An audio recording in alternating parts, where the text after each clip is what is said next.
Hello and welcome to another installment of me ranking a bunch of roguelikes and roguelites that I've played in the last few months. This is episode 5 on this ongoing tier list series, which is tallying up to about 200 games at this point, which is awesome. Feel free to check out previous episodes, especially if you're looking for other roguelikes that may have came out in the last years prior. This video is going to be in-depth reviews of each of these games, where I'll be going deep into game design and my overall thoughts. As always, I do have to bring up that this is going to be my own personal opinions of these games. If you disagree or if you have comments about any of the things I talk about, feel free to express yourself in the comments down below. I read every single one of the comments, and I'm always excited and interested to see what people think about all these games, whether you agree or not. Let's have a conversation. For those of you who do not know me, hello, my name is Mark, and I've been working in the video game industry for many years in many different fields, including voice acting, voice engineering, game design, playtesting, and doing consultation work specialized in roguelikes for different studios and solo developers. We also have a series ongoing where I play roguelike games and demos that have been sent to the channel, talking about game design, giving my overall thoughts and feedback. So feel free to check out the series if that sounds interesting to you. Okay, so a few things before we get started. First off, I'll be going through all these games in alphabetical order, so feel free to check out the timestamps below if you're looking for a particular game. All the music that you'll be hearing do come from all these games, which are also going to be in the description below. Also, most of these games have at least very positive reviews on Steam. This means that even if I don't like the game, that doesn't mean that you won't. I honestly respect all of these games, so make sure you keep that in mind. And of course, if you do enjoy the content, please feel free to like and subscribe. It really helps the channel out. I'm always excited to do these tier lists, but they do take a lot of work, so any support is much appreciated. Okay, so first off, we've got Absolum. Absolum is a 2D beat them up roguelike where you go in this big adventure trying to beat the Sun King, I think. The beat them up genre is not a very popular genre, and definitely even less so for roguelikes. Fusing the beat 'em up gameplay with roguelike elements is something that I didn't really think about, and that I think is a really cool concept. So does the game do well? Well, first off, the gameplay in Absolum is absolutely fantastic, which thank goodness it is, because it's a beat 'em up. Beat 'em up is all about just the core gameplay being really satisfying and being able to really do a bunch of combos and have a lot of fun just killing the same enemies over and over again, but with different flashy ways. Now, usually when I talk about roguelikes, there are really two different kinds of action roguelikes. The ones that have a very strong core gameplay, and the ones that don't necessarily have a strong core gameplay but try to expand on the fun gameplay by adding a lot of roguelike elements. And usually I've been saying for many years that the ones that tend to have a strong core gameplay, we're not going to have that many roguelike elements, and vice versa, which makes sense, right? If you have a very intricate core gameplay, then adding a bunch of elements to it might be a little too much. So sometimes just having something very simple and then having the roguelike elements create really fun and unique gameplay, it can be an easy way to just create some really cool games, such as like the differentiation between like The Binding of Isaac and Hades to an extent, which has a very strong core gameplay.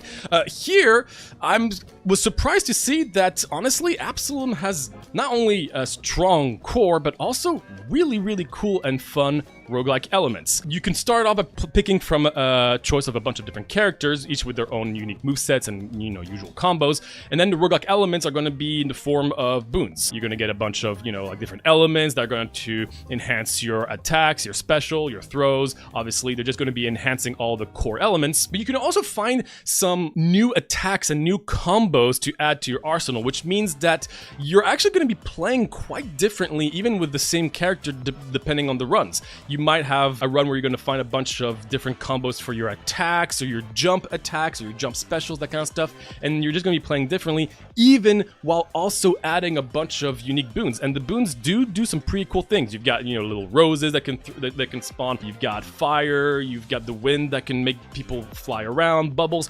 It's quite extensive, which again is surprising, and luckily enough, I don't think that the game makes it too overwhelming either. Now, this game is very skill heavy, which is not surprising for a game of this genre, which means that it's also just very rewarding once you've mastered everything and you can just kill like a boss that was like absolutely beating you up when you first started playing, and now you can just pretty much one-shot it very easily. But also, this game has an awesome sense of adventure and a ton of content. I mean, a bunch of different boons, a really pretty extensive story, a bunch of side quests and main quest stuff, a big world that you can explore. There is a surprising amount of exploration, which is not something I expected from a game like this. Honestly, when I first started playing, I remember that like every time I would come back from a run, yes, this is a roguelite, so there's a lot of meta progression, which I'll talk about a little bit. Like every time I would come back, there was like a new quest and a new area I could explore and that I should go venture to find like clues for something. Honestly, at first it felt like I was going from one world to another every single run, which is great. Now within these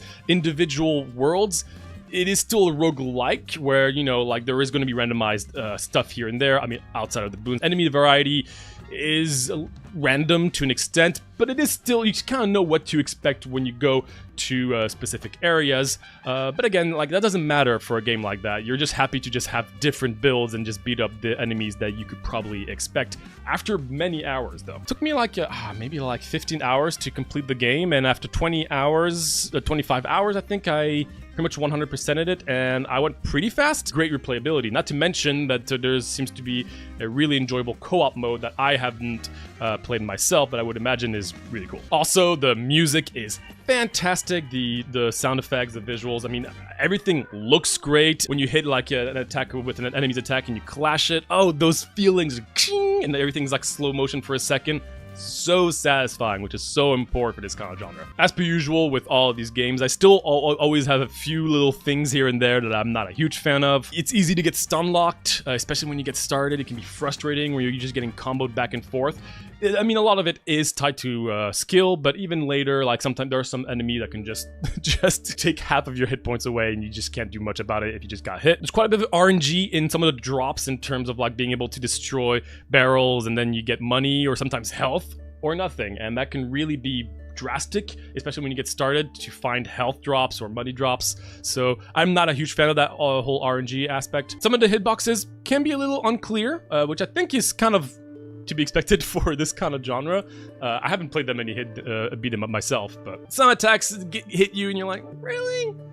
And I do wish that there was a bit more tutorials, especially in the mid game, that could actually talk to you about, like, you know, certain combos, a few more, you know, tips and tricks here and there, because I think a game like this could really benefit for that. But it's not a huge deal. Honestly, none of these are major issues for a game like this, I would say, which is why I think Absolum is an absolutely great game. I mean, you don't even need to know much about beat 'em up games to just enjoy this kind of game, right? Like, if you like action games and you want to try out, you know, doing some cool combos and feeling badass with a sense of adventure and great pacing, then yeah, honestly, this is a roguelike that I would highly recommend. And this is going to be our first A tier of today. Honestly, watching Absolum, I was kind of bored, and the more I think about it, I think it's not their fault, but every other roguelike that tried to copy Hades' boon system, making it feel oversaturated.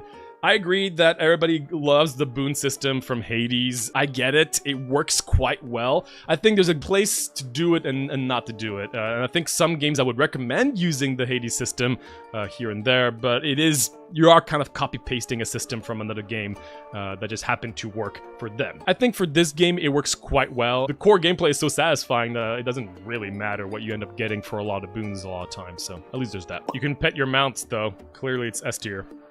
Enough said. Next up, we've got Ball X Pitt, or just Ball Pit, which is a brick breaker roguelike with also a little bit of city building management to it. Now, I remember when this game dropped, people were really excited, and ultimately, I will say, it is a very unique game, first off. And when I tried it, I realized that I had a bit of a different take than most people on this game. And I replayed it recently after a lot of the updates, and I still feel the same way. Speaking of, for pretty much all of these reviews, I mean, I'm thinking like 80% of the games that we'll be featuring on this video, I've made even deeper dive analysis videos.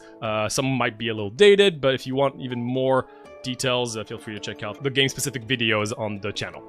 In any case, you control basically different characters that you bring into specific levels.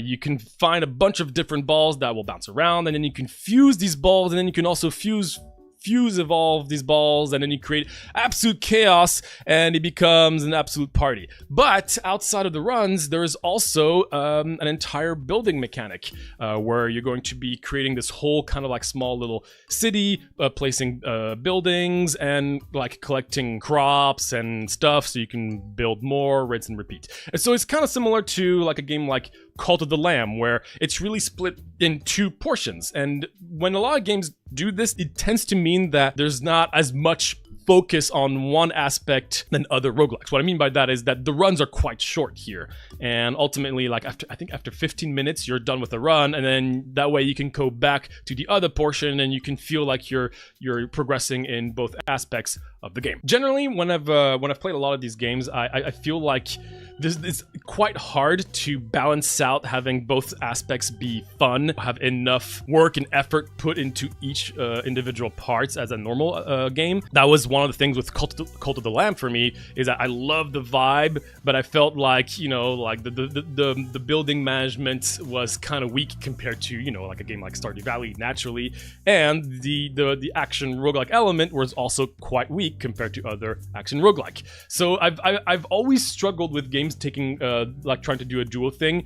That being said, I always respect it, because obviously it's quite fun and you can create some really unique concepts. And in this game, unfortunately, I still feel the same way. Let's talk a little bit about the gameplay, right? So once again, you're going to select specific characters. Each of them will have pretty unique effects, which is quite nice. It does feel quite different depending on who you're going to be starting off with, which I do appreciate. And as you start the run, you're going to be collecting XP really quickly, and then you're going to be able to add more balls. A lot of the balls have very unique effects, but the most important part of this game is the evolution mechanic, where once you've leveled up a ball to level 3, you can then fuse it with another ball, as it was shown right there, to create something unique. Now, some of them will have evolutions, which are actual like synergy specific balls that if you combine them together, it creates a brand new effect. And that's cool, but the most interesting part are the fusions, as opposed to the evolutions, where you can just fuse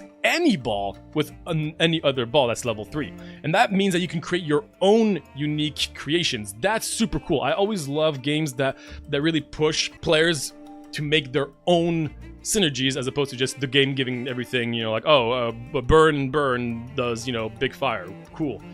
That was not a great example, but you know what I mean. Like, the fact that the game really does allow you to create something of your own every run is really fun.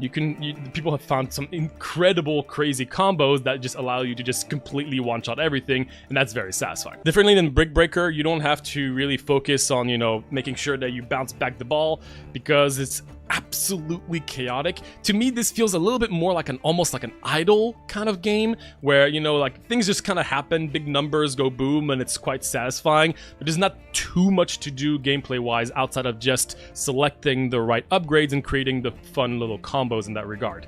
You do have to evade attacks and move around here and there, collect things, but outside of that, it's very straightforward. It's all about those upgrades. And I'll say right now, I think the upgrade system is awesome. Fusing and evolving balls is honestly, to me, like 80+% of the enjoyment of this game. Not to mention that you select from a bunch of different levels. Each levels is just their own biome with their own music, which is so cool. Every single biome has their own music, and they're all really solid.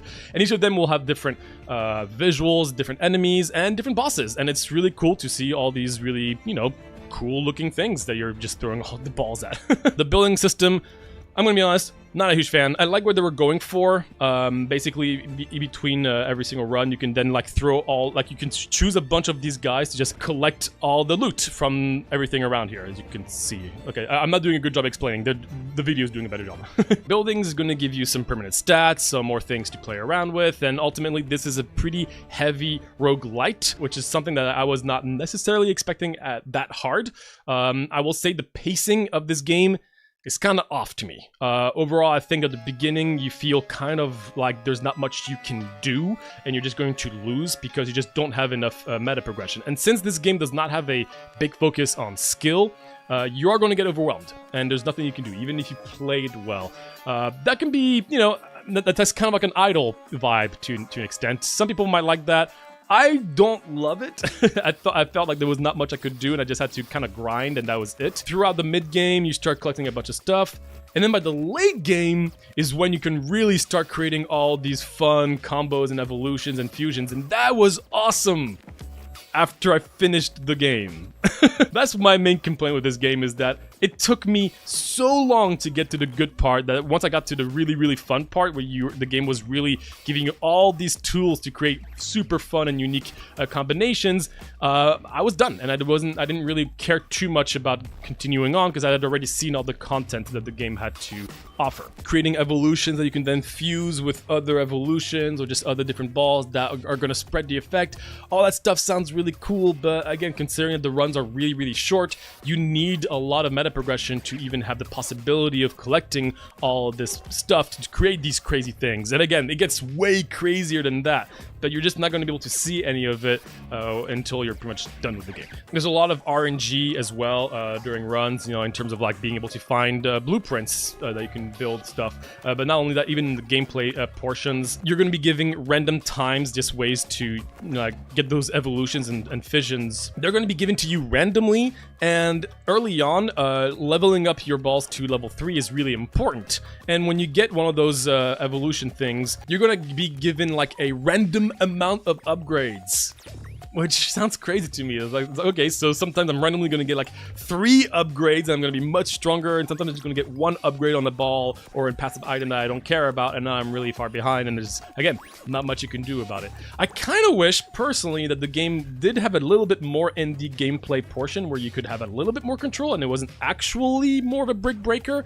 Obviously, that's not what they were going for, and I'm willing to bet most people would probably not want that, but like they tried to implement some stuff where, you know, like, oh, you can grab your balls on their way back and you can resend them, but honestly, if you've played this game for more than a few hours, you're going to realize that those kind of mechanics are completely useless in the grand scheme of things because there's way too much going on way too fast. So you don't really look at that stuff. Some passive items feel boring and not very strong. Your hurt box is also very confusing to know, like, if you're going to get hit by a projectile or not. It's really hard to keep track of all the buildings that you have put up in the hub. And the stats that you get from these buildings is also very unclear. There's a lot of stats, and normally in a lot of games, you know, like, you see all these stats and you can kind of learn how they work and really, you know, strategize, but considering that things are going absolutely everywhere so quickly, the stats don't feel like they matter, but they do, but you just don't know how because there's just too much going on.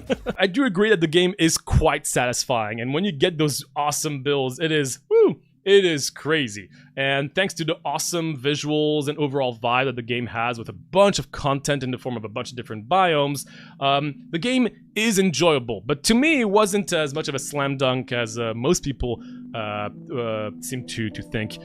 Personally, I thought it was a bit of a chore to get to the good part, and a lot of times, like, the game was just too slow or too fast, and I just felt like I didn't have much control over whether I was going to be able to win a run or not, especially early on. So I know I'm going to disappoint a lot of people, but to me, this is just going to be a fine B tier. I respect the game for the, you know, like, it's quite unique, I'll give them that, and I think it's cool that a lot of people like it, but yeah, I guess not really for me at the end of the day. Yeah, the city building and resource management really slowed things down for me, added unnecessary tedium. I get why they did had an extra thing to do outside of the gameplay. If it was just gameplay, I feel like the game would be quite boring and it would feel like there's something missing. So I do like the whole thing they were going for, but I feel like between the poor, you know, like, information and honestly quality of life aspects, so you can move buildings around, knowing what buildings are where, and visually they kind of all look the same.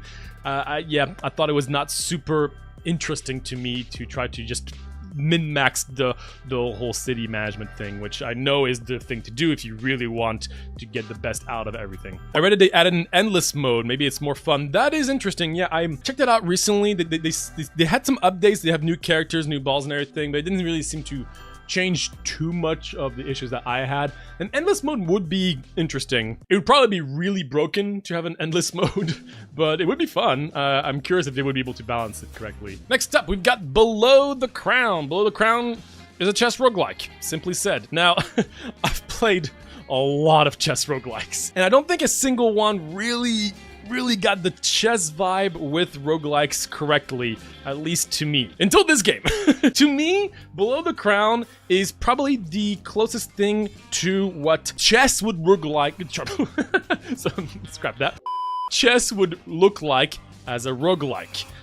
This, to me, is a really nice strategy board-centric chess roguelike. In my experience, a lot of people that have tried to do chess roguelikes, they kind of fall into the whole like, well, you know, since you have roguelikes elements, you just create a bunch of new like, you know, rules and additions and crazy mechanics, which can be fun. Don't get me wrong, we'll be talking about another one afterwards as well, which you might know what it is. But they very quickly lose the whole feeling of, you know, chess strategy aspect. And one thing that I really, really like about Below the Crown, which again is a tiny game that we got the chance of featuring on the next big roguelike series, is that if you are a chess player, you're going to do much better at this game. And that might sound obvious, but you'd be surprised by the amount of chess roguelikes that are not like that at all. But also the game gives you like some tutorials for like some basic chess kind of strategies. You know, just being able to pin, and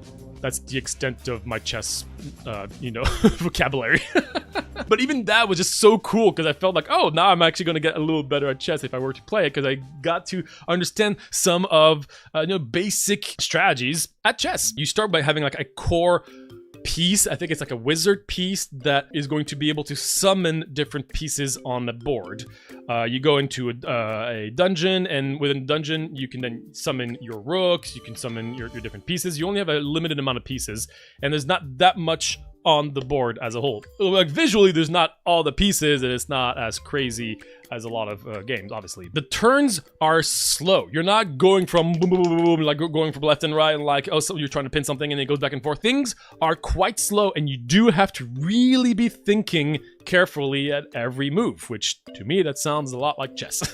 The AI is quite smart, and you get rewarded for good plays. If you get a checkmate, you're going to be rewarded gold, as opposed to just getting rid of all the pieces. Pinning gives you gold. It rewards you for being strategic, which I really, really appreciate. Now, in terms of the actual roguelike elements, they're very small, and I think they fit perfectly with what the game is trying to do. After every single encounter, you'll get an extra, like one additional like roguelike element, and again, they're simple. Some of them are like, now you're able to place a particular piece more easily, or a one-time use freeze effect, or a one-time use transforming a particular piece into a different piece, but nothing crazy outrageous. Because even after you've played a long run, the core should be just playing chess well. Even after having gone to like the final boss of a level, it still felt like, you know, even if I had all my roguelike elements, I wasn't able to just go like boom, boom, and then like everything transforms into something and explodes and I got checkmate. It was still like having to think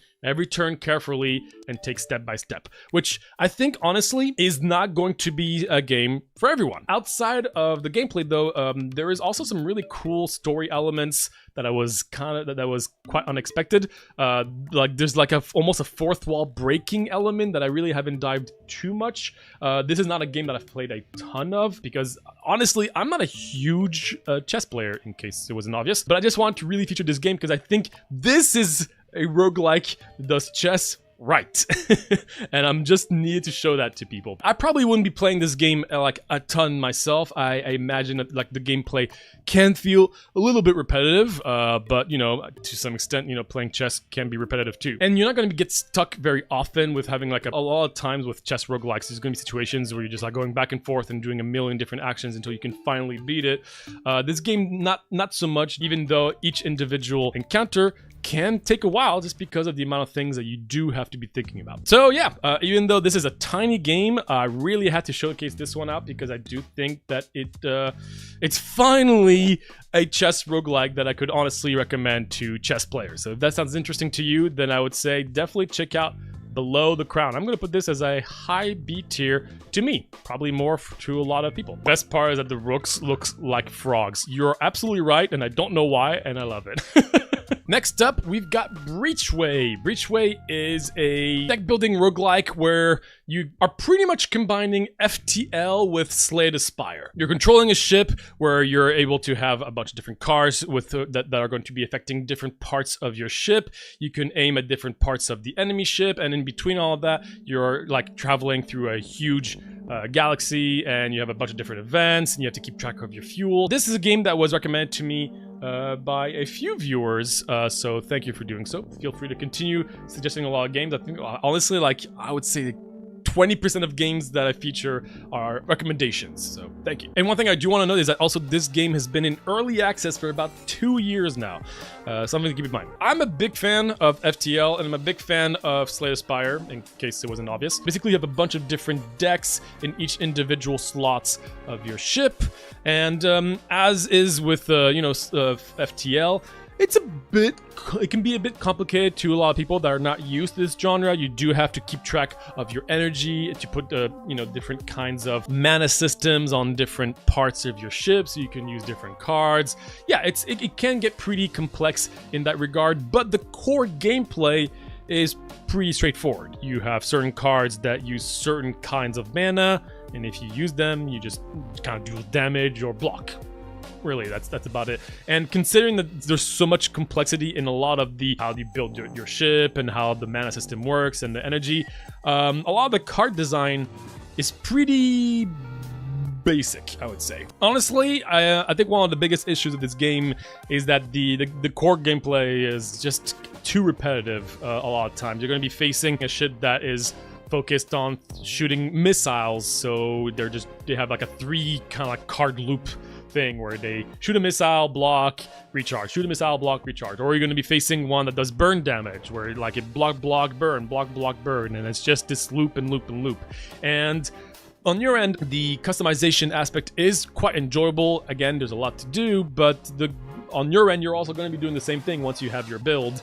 It doesn't really matter how the battle goes. It's more dependent on the build, if that makes sense. And one thing that's quite weird in this game is that, I forgot exactly how it works, but basically, when you use something, it doesn't go in your discard. It goes on cooldown, and then is put into your draw pile. Which means that you may never draw a card. Because if you have a bunch of cards and you just use them, and then like a turn later, their cooldowns are back and they go into your draw pile, you might never draw that last card that's in your draw pile that you might really need. This might seem like a small thing, but as someone who's played a lot of deck building roguelikes, that was honestly quite annoying because there are some, like some power cards, like some important passives that are just in your draw pile, but if you play other cards, then you're just gonna like constantly be reshuffling your deck and putting more. That was quite frustrating. So overall, I would say that Breachway is really fun, like 40% of the time.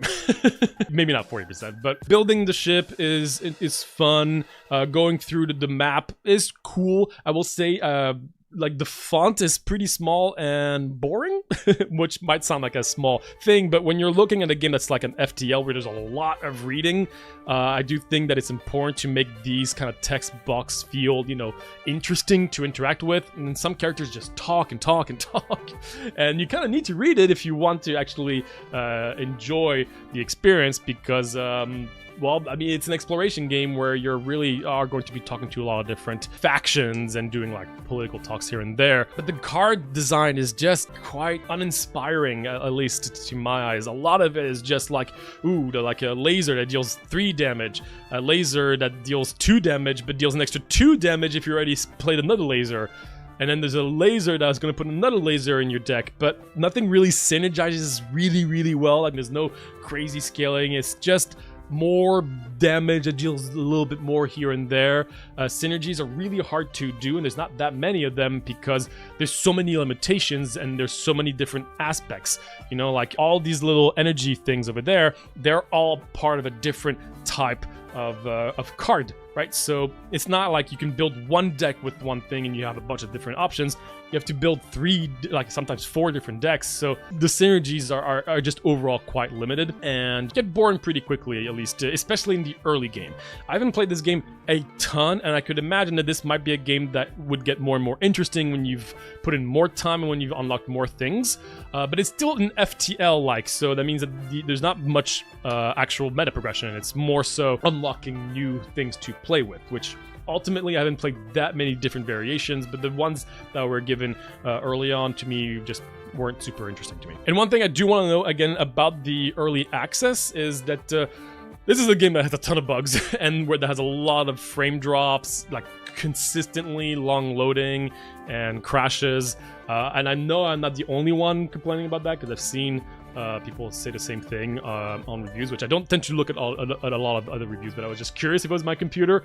It's not. And I do want to point that out, because if a game's been in early access for 2 years, then I would at least expect that it, would not be consistently crashing and having a ton of frame drops by now. So that's kind of annoying. Honestly, if they did fix that already, that would probably make it much more enjoyable, and I probably would have played more if I wasn't constantly having frame drops at every single kind of like, killing an enemy, starting a new thing, or going to another area. I know a lot of people do enjoy this game quite a bit, and I can understand. There's a lot to love about this game. The visuals are great in terms of, like the combat here. It looks awesome, and I would imagine this has a big adventure feeling. It's just one that took a little too long to get going for me, with the gameplay just not being super interesting. So honestly, I might come back to this game, especially if they do kind of polish a lot of things. As of now, I'm going to put Breachway as a low C tier. That could honestly go up to like a high B or even low A once the game comes out, and hopefully fix a bunch of stuff, put a bit more into the gameplay and deck building aspect. I really dig the art style of Breachway. It looks cool. Yeah, it looks really cool, and for a deck building game, that is a big plus for me, because you're going to be staring at a screen that's not moving for a lot of deck building games, right? So having this 3D environment in space, and where the actual background does change consistently, I think that's really cool. It's just a shame that you're always playing the same cards in the same order. Next up, we've got Brutal Orchestra. Brutal Orchestra is a turn-based strategy game that is really weird. Basically, you play as this character who has died and who now has to pretty much venture the weird in-between death with a team of other unfortunate individuals in hopes of just getting answers. That's like, it's kind of a wild experience. First off, before even getting into anything, like, the overall vibe of this game is so crazy, so awesome, honestly. It's really disturbing. It has a very, very clear and distinct art style, music, and overall vibe that I just absolutely adore.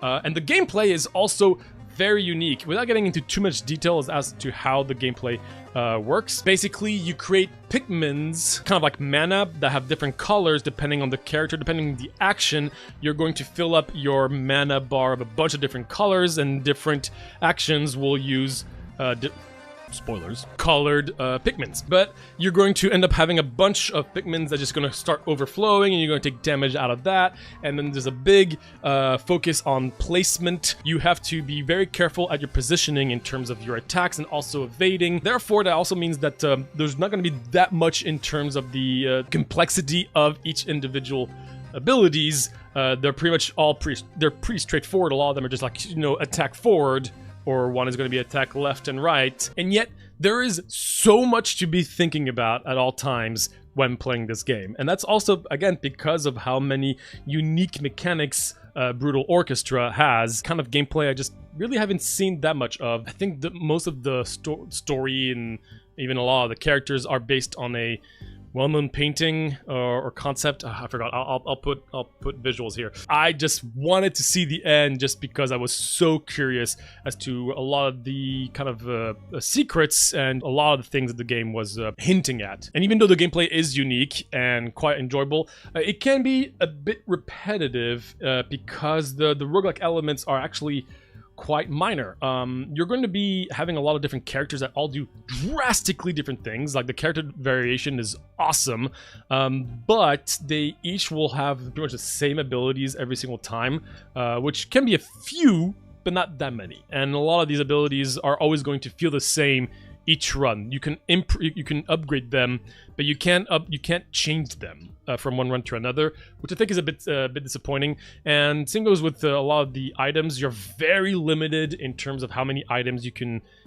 have equipped. I think it's only one per character. So that is definitely one aspect that I wish was a little different personally, is that there was a little bit more in the roguelike stuff. A lot of the passive, a lot of the items you're going to be finding are not interesting. Some are really powerful, some really don't do much or are just too specific. Usually once you have the few characters you'll be playing with, you're kind of sticking to the same team for the rest of the run. Each run will feel very different, especially when you have a lot of different characters but doesn't change that much throughout the run. Not to mention that our unfortunate protagonist here always has to be in the team in every single run. And there's a reason for that from a gameplay standpoint, because you do need someone that's going to give you yellow pigments. Again, I'm not gonna get into why. So I get why they always have him in there, but I wish you wouldn't have to. Also, it makes sense from a story standpoint because he's the one collecting all of the people to join the team, and a lot of the story, I mean, all the story is revolving around him. But I don't know, I just wish you could just completely change your team to whatever you want. Also gonna take a long time to unlock these new characters. I think one of my biggest issues with the game is that it took a long time before I would get new things. Finding new like enemies and biomes, that would happen all the time, and it was super enjoyable. Getting to see new bosses and their mechanics was an absolute blast. And I did get to the true final boss, which was crazy.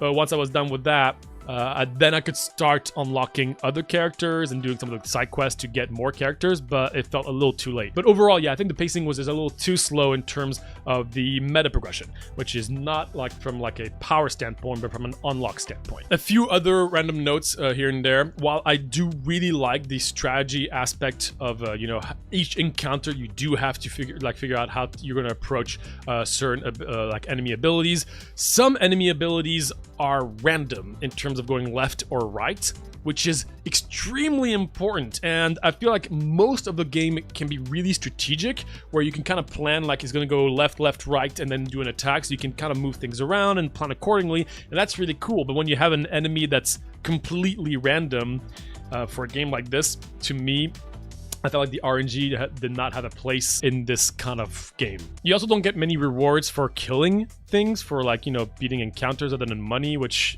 money, again, is quite limited because there's not too much you can do if you are very limited in terms of equipment and characters. So again, I kind of wish there was more to do from a roguelike standpoint, and getting a little bit more rewards would probably also help in that regard. That being said, I do understand that it can be complicated to add too much and to change these kind of elements for a game like this, because the game is really focused on its core gameplay being very unique and working as it is. So adding too much could definitely impact that. So I do understand that. Also, this is a game where, like, when you have your full party, you would think that's what you're at the best, but unfortunately there's so many enemy attacks that is all about, you know, like hitting one particular area, and like you're trying to have a gap open for these kind of games, for these kinds of fights. So it's a weird like blend of, like, you don't want to have your full team because you want to have the flexibility to have open spaces to evade things, and it's satisfying when you do that, but then it's less fun to not have a full team. So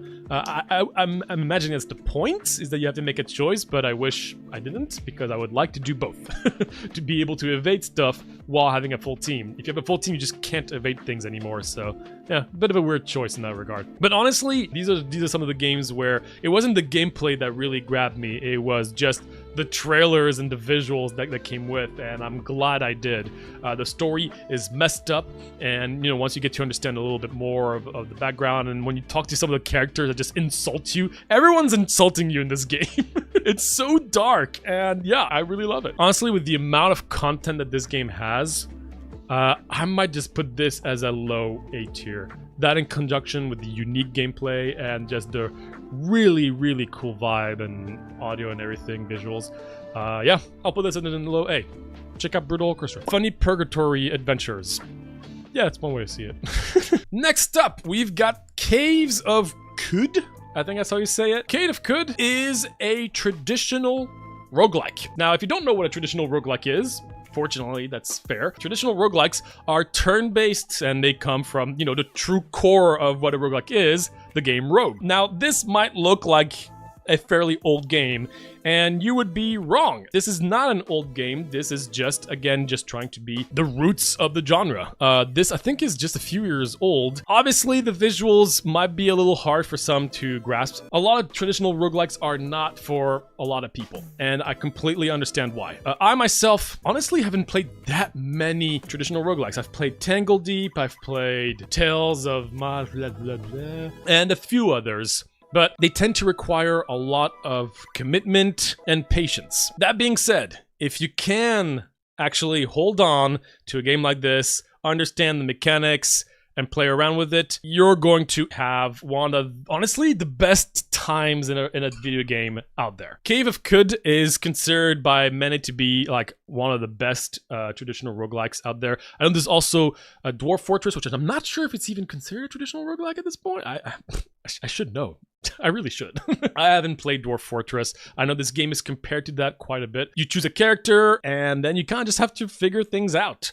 The tutorial is fairly small, considering everything that the game has to offer, and you just have to adapt and learn as you go, as you just go through. The main quest campaign is very long, and there's just so many ways to approach everything. This is a massive RPG adventure, and it honestly feels a little bit like D&D for a lot of people. There's no one way to do a certain thing, and the game is not going to be holding your hand, whether that's a good or a bad thing. The visuals, some are going to love it, some are just not going to be able to play a game like this because of these kind of visuals. There's a lot of reading and a lot of, you know, like up to your own imagination with, you know, how limited the visuals can be.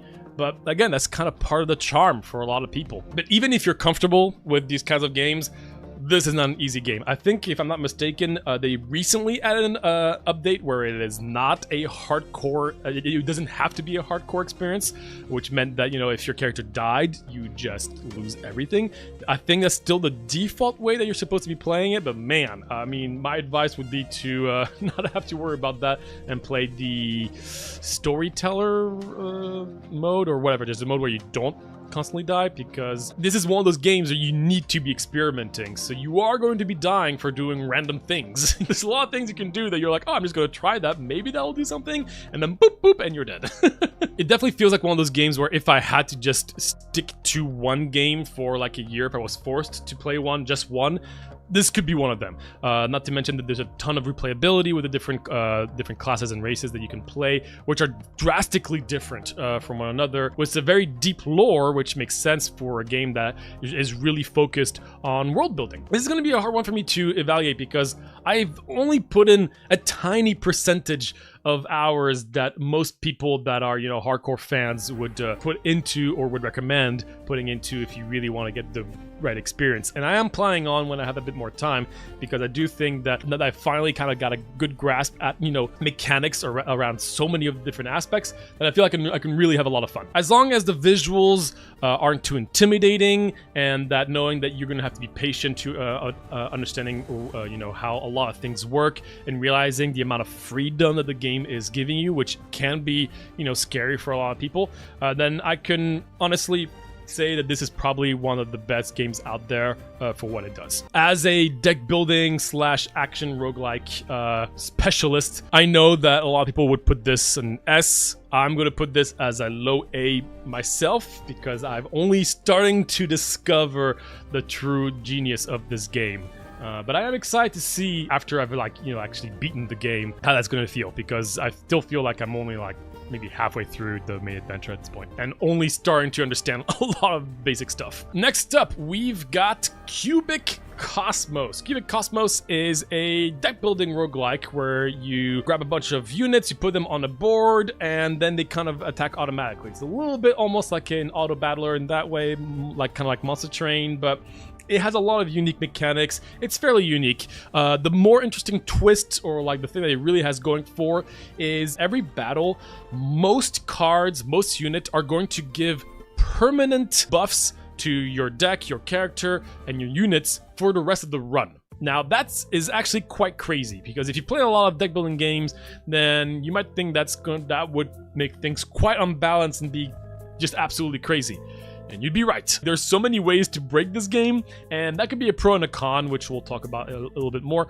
But yeah, overall, that's really the focus of the game. You start your runs, you select a champion, which will have a basic deck to start off with, which I believe will already have permanent lasting effects in their abilities. You can put a maximum of 5 units on the board, and then things slowly go downwards towards you. You then get a bunch of rewards. There's a ton of things to do in between battles, which I really enjoy. There is an auto battler system focus where you can even triple your units. If you've gotten 3 of them, you can then like fuse them together to duplicate their effect. And again, in a game where a lot of its focus is on permanent effects, you can imagine that when you start duplicating certain effects, It just gets crazy.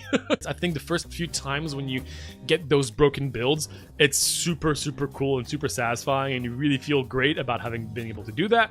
But once you start realizing, you guys, just how the balance works and like the overall mechanics, you then start realizing how easy it is to just break the game like extremely quickly. It is enjoyable, and luckily that all the different classes do change things a little bit. But at the end of the day, you're just going to be if you know what you're doing, you're just going to be pressing. You're going to be using one card, and then you're just going to wait for the animations to be done after doing. Yeah, fun, but can be a little redundant after you've done that a few times. The VFX are really satisfying, like seeing all the explosions and the tokens fly around is really cool. But I don't know how I feel about the actual art style, which I think is pretty important in a game like this. I mean, outside of the VFX, I feel like the art style almost looks like AI generated. I don't think it is, but it kind of gives me that vibe. It doesn't feel super inspired to me, and so does the music. I think the music and even the sound design is quite weak, which I do think is pretty important, unfortunately, at least to me. So that definitely kind of threw me off after playing for a bit. But I still got to play quite a bit because, yeah, I just really enjoyed seeing the big numbers go boom. And it is rewarding to understand the game, to be able to understand how things work, and then to just create those absolutely crazy effects from just the knowledge of it all. So yeah, very rewarding game from a skill standpoint. It's a game that has a lot of information on screen. Like, yeah, I understand my cards very well, and like once you start understanding the combos, it's really cool. But also all the enemies have their own effects, and since there's so many enemies on the screen at all times, as you can see, can be a little bit annoying to have to look at all of them to see if anything is going to be a concern. So a lot of times you're kind of left just doing your thing and hoping that it all goes well, because there's just so much going on with your own stuff, and that you kill things so quickly that you're not really bothered to look at what the enemies do a lot of times, and 90% of the time it won't matter because you'll just be destroying them. So it feels like, yeah, the information given to the player is kind of meh in that regard. And I think that is also linked to the fact that overall information, I don't think, is explained super well. A lot of the effects on your cards are not super clear to me, and it's hard to just visualize or conceptualize what a card is going to do when put into play and when you actually do the effects.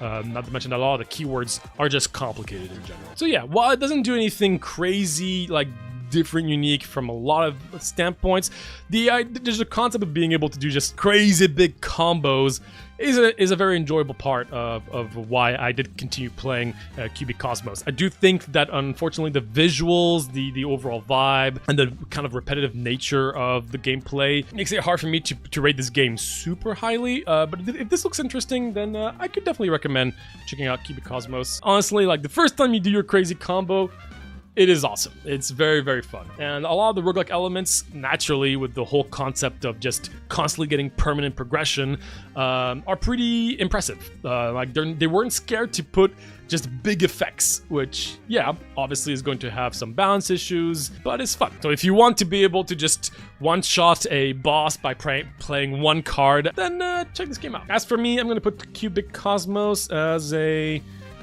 mid-low B tier. My Steam review for Cubic Cosmos says something like, I made my deck play itself, which is not even an exaggeration. Yeah, exactly. Which, again, pro and con. It is fun, but I don't know how many times I'll do that before I get really tired of it.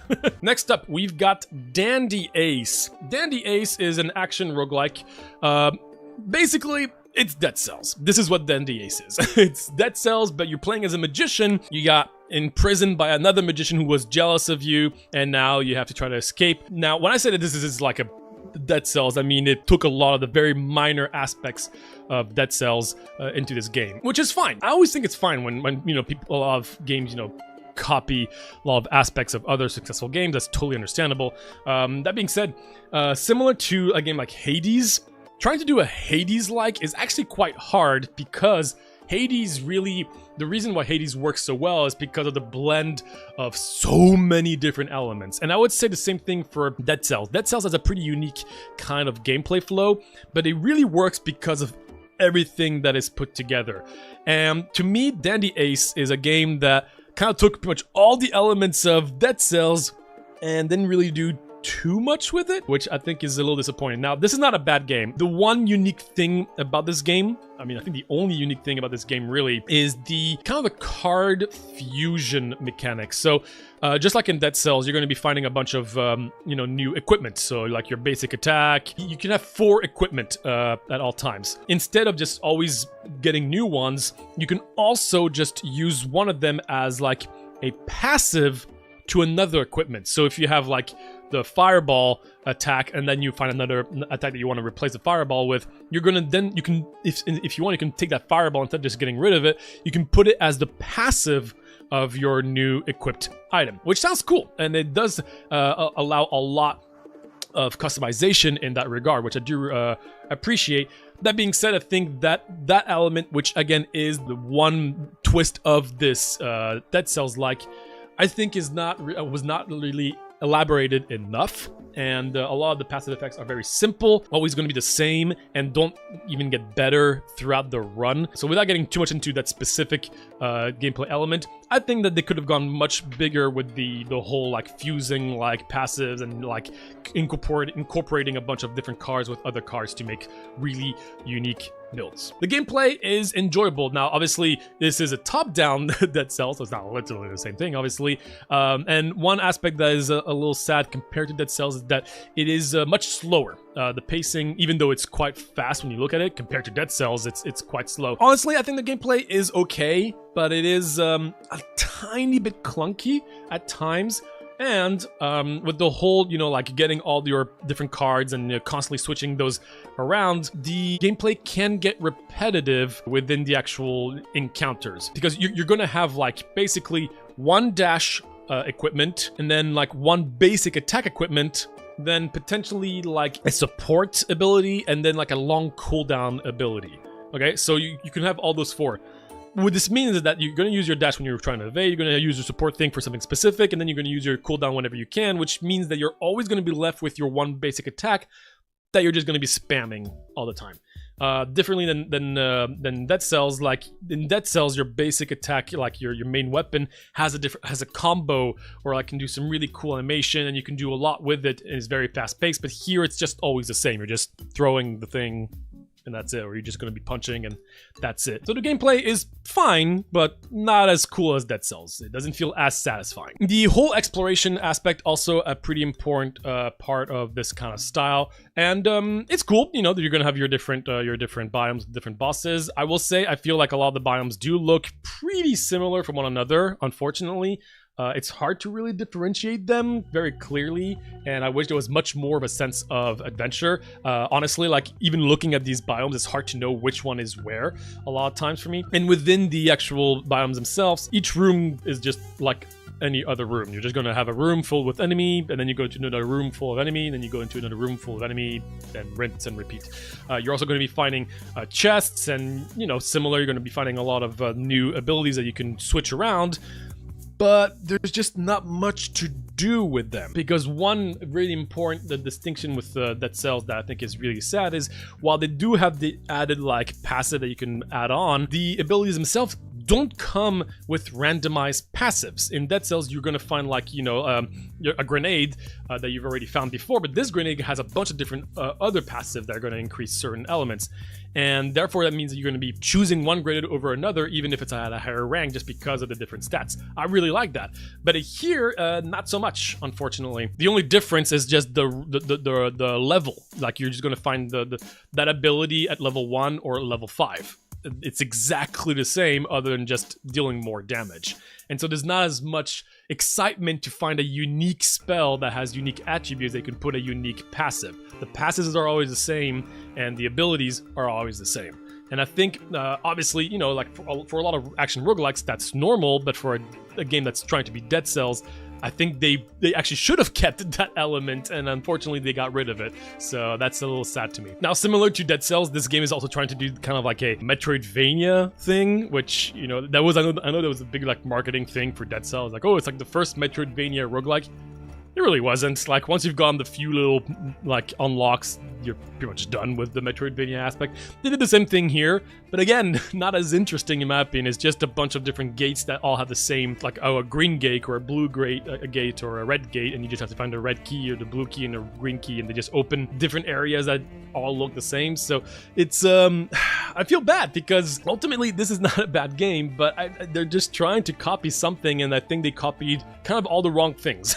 A few other smaller notes I want to point out. It's kind of funny, the story and the opening cinematic with the bad guy saying that, like, oh, I'm the best magician, but he took my spotlight. It's pretty funny. That antagonist is talking to you all the time as the narrator. Like, I'm not joking. Like, I think like every single room he has a voice line. Like, every single room. Wherever you are, in any biome, he just says like something a little funny and like smirky. It's like, oh my gosh, I get it, but geez, it's so much. He is funny, but I don't know, it's a little much at times. I do appreciate, you know, the unique aspect, which is, you know, like, it's just a bunch of magicians that are stuck in this magical world, and there's a lot of references to magic, but I just think they could have done a lot more with what they were given to really, again, just differentiate the biomes, and the overall vibe is just very similar from one another. I think they could have gone even further with the whole magic theme to create environments that other random roguelikes wouldn't be able to do, right? Like, there's not like you know, like a circus world, or like, you know, like I don't even like a Las Vegas where like it just all look magical. That's it. Obviously, this is a fairly challenging game if you're not used to these kinds of games. Like in the late game, there's some enemies that are just going to be shooting like projectiles off screen, and they're going to hit you, and like you just can't see that coming. I did beat the game on my 3rd attempt, which I'm very proud of.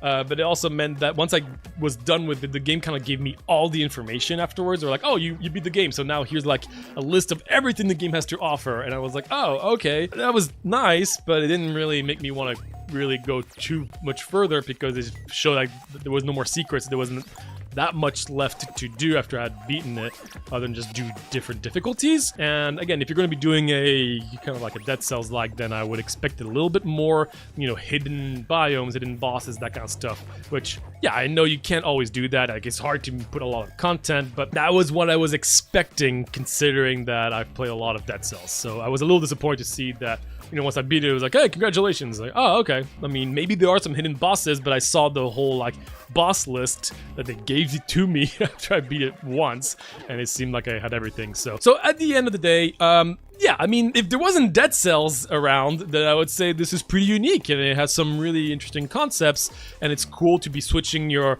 you know, all your abilities here and there, and like the passive abilities you can put into. It's cool. Similar to Dead Cells, there is a pretty heavy focus on meta progression, where you're going to be, you know, collecting those gems that you can give to NPCs that are going to give you unlocks and permanent stuff. There is definitely, you know, a sense of like, you know, getting better and better and better. But I do wish there was a little bit more in, you know, the core gameplay, maybe having like the basic abilities have more combos, or just having even an extra slot for a spell, like an extra spell slot, because you're already using so many for situational things, your dash, your stuns, your big cooldown effect, and then you just have your basic attack. So a lot of times it just felt like I was just doing 1 to 2 abilities. But once you get comfortable with, you know, your dashing and you're moving around and understanding a lot of the enemy moveset, it can be enjoyable. It can be satisfying to just dash around, kill things, and it feels rewarding, even if the game doesn't give you that many rewards in return in the form of roguelike elements, because again,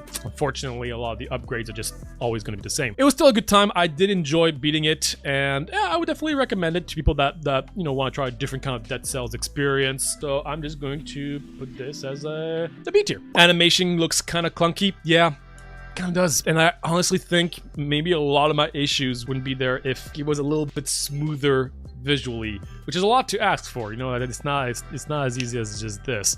But yeah, it feels a little stiff for a game that's supposed to be really fast. Next up, we've got Decktamer. Decktamer is another deck building roguelike, where here the premise is that you're going to be fighting a bunch of beasts, each with their own unique passives and active, you know, actual attacks. But anything that you fight, you can add to your team. Nothing feels unfair, because you're always fighting whatever you can have yourself. Obviously, the next level of enemies is going to be harder than what you currently have. have, but the idea is that, you know, you have the human brain to counter that. And another element is that you can also extract any active or any passive from one of your monsters and put them into another, creating some really cool, unique, self-made player synergies. And I love that concept. I think Decktamer is a fantastic deck building game that is really unique and that a lot more people should be aware of. So this is a board-centric deck building game where you're gonna be placing your beasts on your side of the board, and then things are just gonna attack automatically. You're just gonna each select just your whichever active ability you're gonna be doing, and then they're gonna attack from left to right automatically. One thing I really appreciate in this game is the simplicity of the gameplay. It's super simple. You put your beast, you choose an ability, and that's it. And there's not that many abilities to choose from. Most of them have 1, 2, 3 abilities, and also a lot of these abilities are very straightforward. A lot of them are just like deal 3 damage, deal 4 damage, or weaken the enemy, give poison to an enemy, that's it. So, like, a lot of it is simple, but my goodness, the strategies are just so crazy because even though there's not much to do in terms of selecting all of your options, having to make sure that everything is in the correct spot and looking at what all the enemies are going to be doing every single turn actually has a lot of domino effects. Not to mention that you don't want to be killing everything because you want to be able to collect them to add them to your deck permanently. Being able to choose which of the monsters you want to try to collect, having to strategically bring them low, kind of like in Pokemon, so that you can, you know, have a higher chance of capturing them than adding them to your team. There's like so much strategy with so much simplicity in its core gameplay. I've said it a lot. For me, some of the best games out there are in terms of deck building games, specifically strategy games, is when you have a very simple core gameplay, but very like extensive strategies with it. Since you're going to be collecting a bunch of them and you can fuse them together, every run's going to feel quite different because of the crazy amount of possible combinations you can do by extracting one thing from one random beast to another. A lot of the monsters, if I'm not mistaken, have some core mechanics that they're always going to have, but everything else is randomized. So even if you find the one, like that one monster, it's not always going to feel the same because there's a lot of different ways that they can kind of spawn. I beat the game, and the game is quite challenging, I will say. It does require a lot of just, you know, getting comfortable with, but again, not a lot of understanding. It's not a matter of understanding because you can't understand everything. It's just a matter of like really wrapping your head around all the possibilities the game can offer. Currently, the game is split in two. Basically, you're going to have the gameplay portion where you're going to be fighting the monsters, and then there's going to be the events that are in between. The events are pretty straightforward, pretty basic written events that you get in a lot of these games where it's like, oh, choose a or B path. They're pretty impactful a lot of times, you know, like you can upgrade stats of certain things, you can add particular elements, you can get different items. This is a game that's definitely going to teach you to not hold on to your consumables, which is always something that's hard to do in a lot of games. You know, like a lot of times you finish the game with all your consumables in your inventory, right?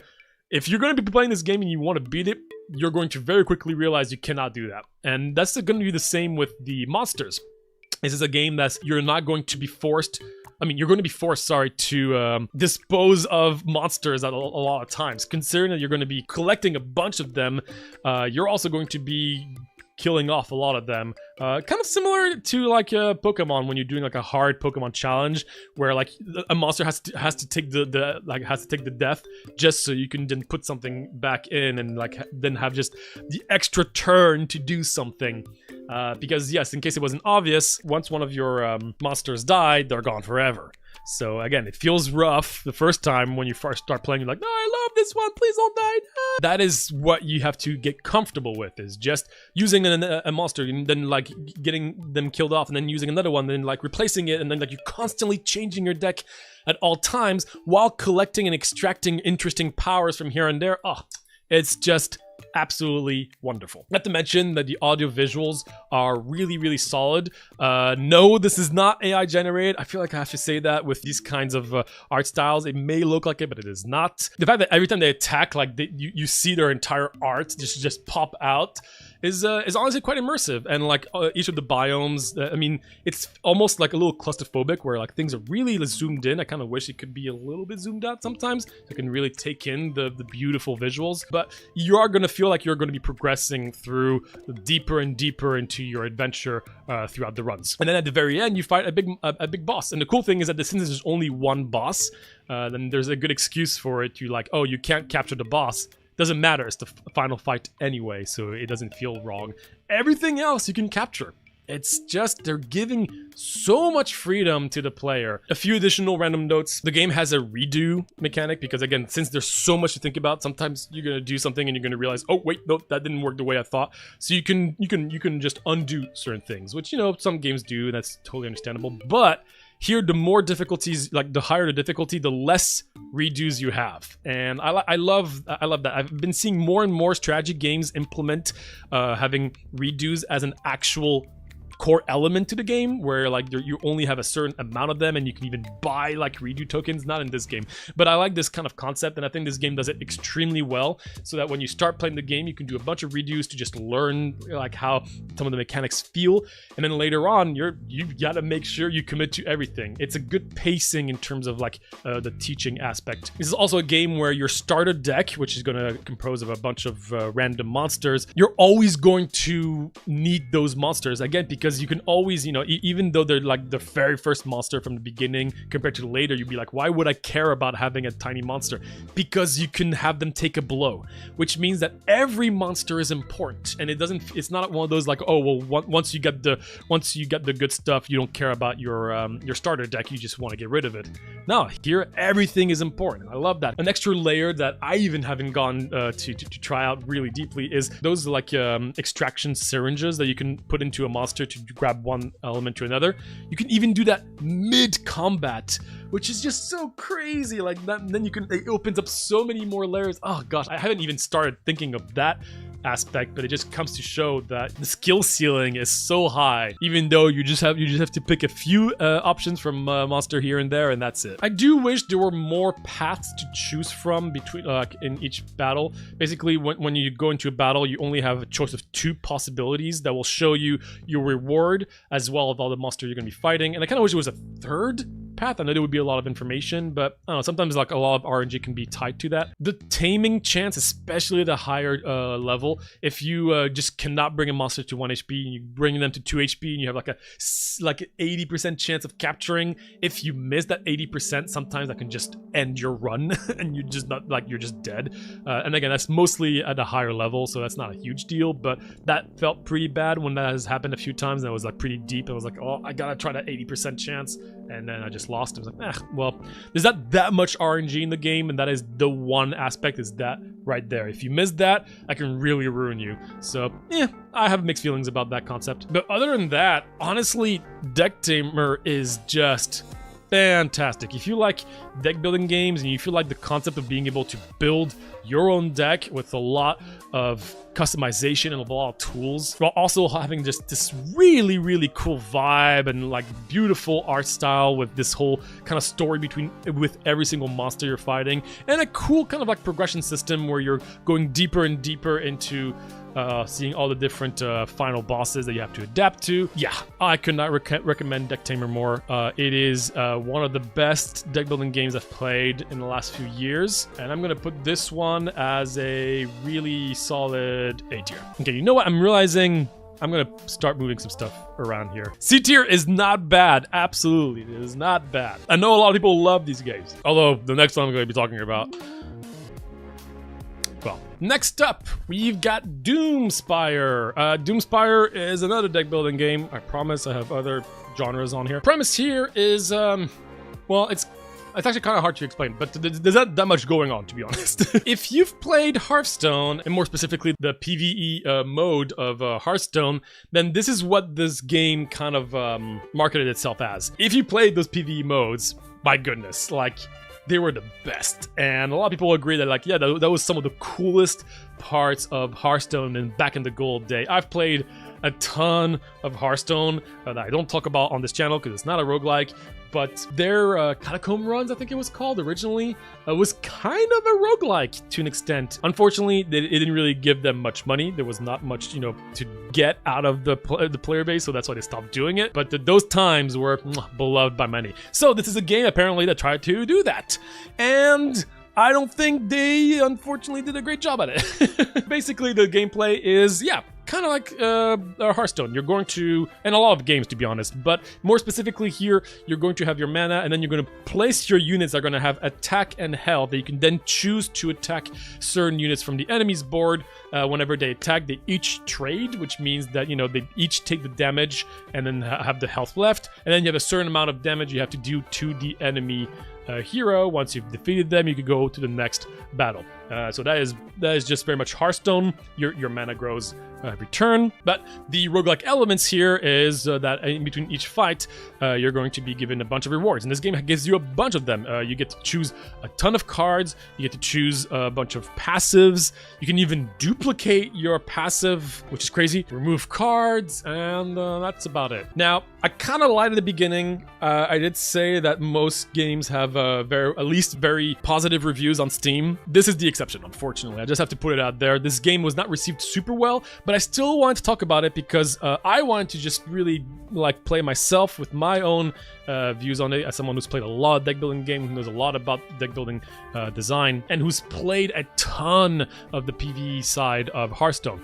And effectively, I could easily see myself making a long video about why I think this game just didn't really hit the mark. So the gameplay, again, yeah, since it's Hearthstone, it's pretty straightforward. Here you get to choose from like a few starting classes. They each are gonna have their own, like their starting deck. And in this game specifically, the game really tries to just push a few builds, and that's about it. So you can go for like the planned build, and then there's like 10 cards in total in the entire game that are plant-based, and then like about like 5 of them are actually worth using. And then if you just fill your deck with those 5 cards, you just play them and you kind of win, specifically with the plant build. Just to give you an idea of how my experience went with this game, I played my first game using the plant build, and I went infinite. I went on, like, I was doing loop runs to the point where it felt completely useless by the end, because I was just pressing the same button over and over again. If you're trying to do Hearthstone, you're gonna need a lot of cards, and you need to be very careful with balancing and card design,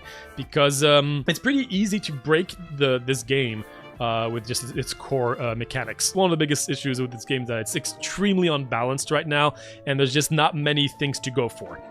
You have to go for like specific builds. You just have to collect the right cards for the specific builds. And there's also crazy ramping available for every class. If you know anything about Hearthstone, you know how extremely powerful ramping is. And in this game, it's even stronger than in Hearthstone. So like you have cards that give you a bunch of mana. You can start with a lot of mana. So the variety between the cards is automatic, where there's not much for you to do. You just have to get the right combinations and just play them, and that's about it. So I think this game really does struggle with variety in its gameplay overall. Outside of that, the actual runs themselves, you're going to be fighting kind of the same enemies that also just have their own decks, but there's only a few of the enemies. And again, if you're going to be trying to do Hearthstone, you need a lot more than that, in my opinion. I respect the amount of work that was put into it, but unfortunately to me, it needs to have like 3 times, maybe like twice the amount of content for this kind of gameplay to be worth it, at least in my opinion. Also, I want to compare Hearthstone because I think their PvE content was really well done.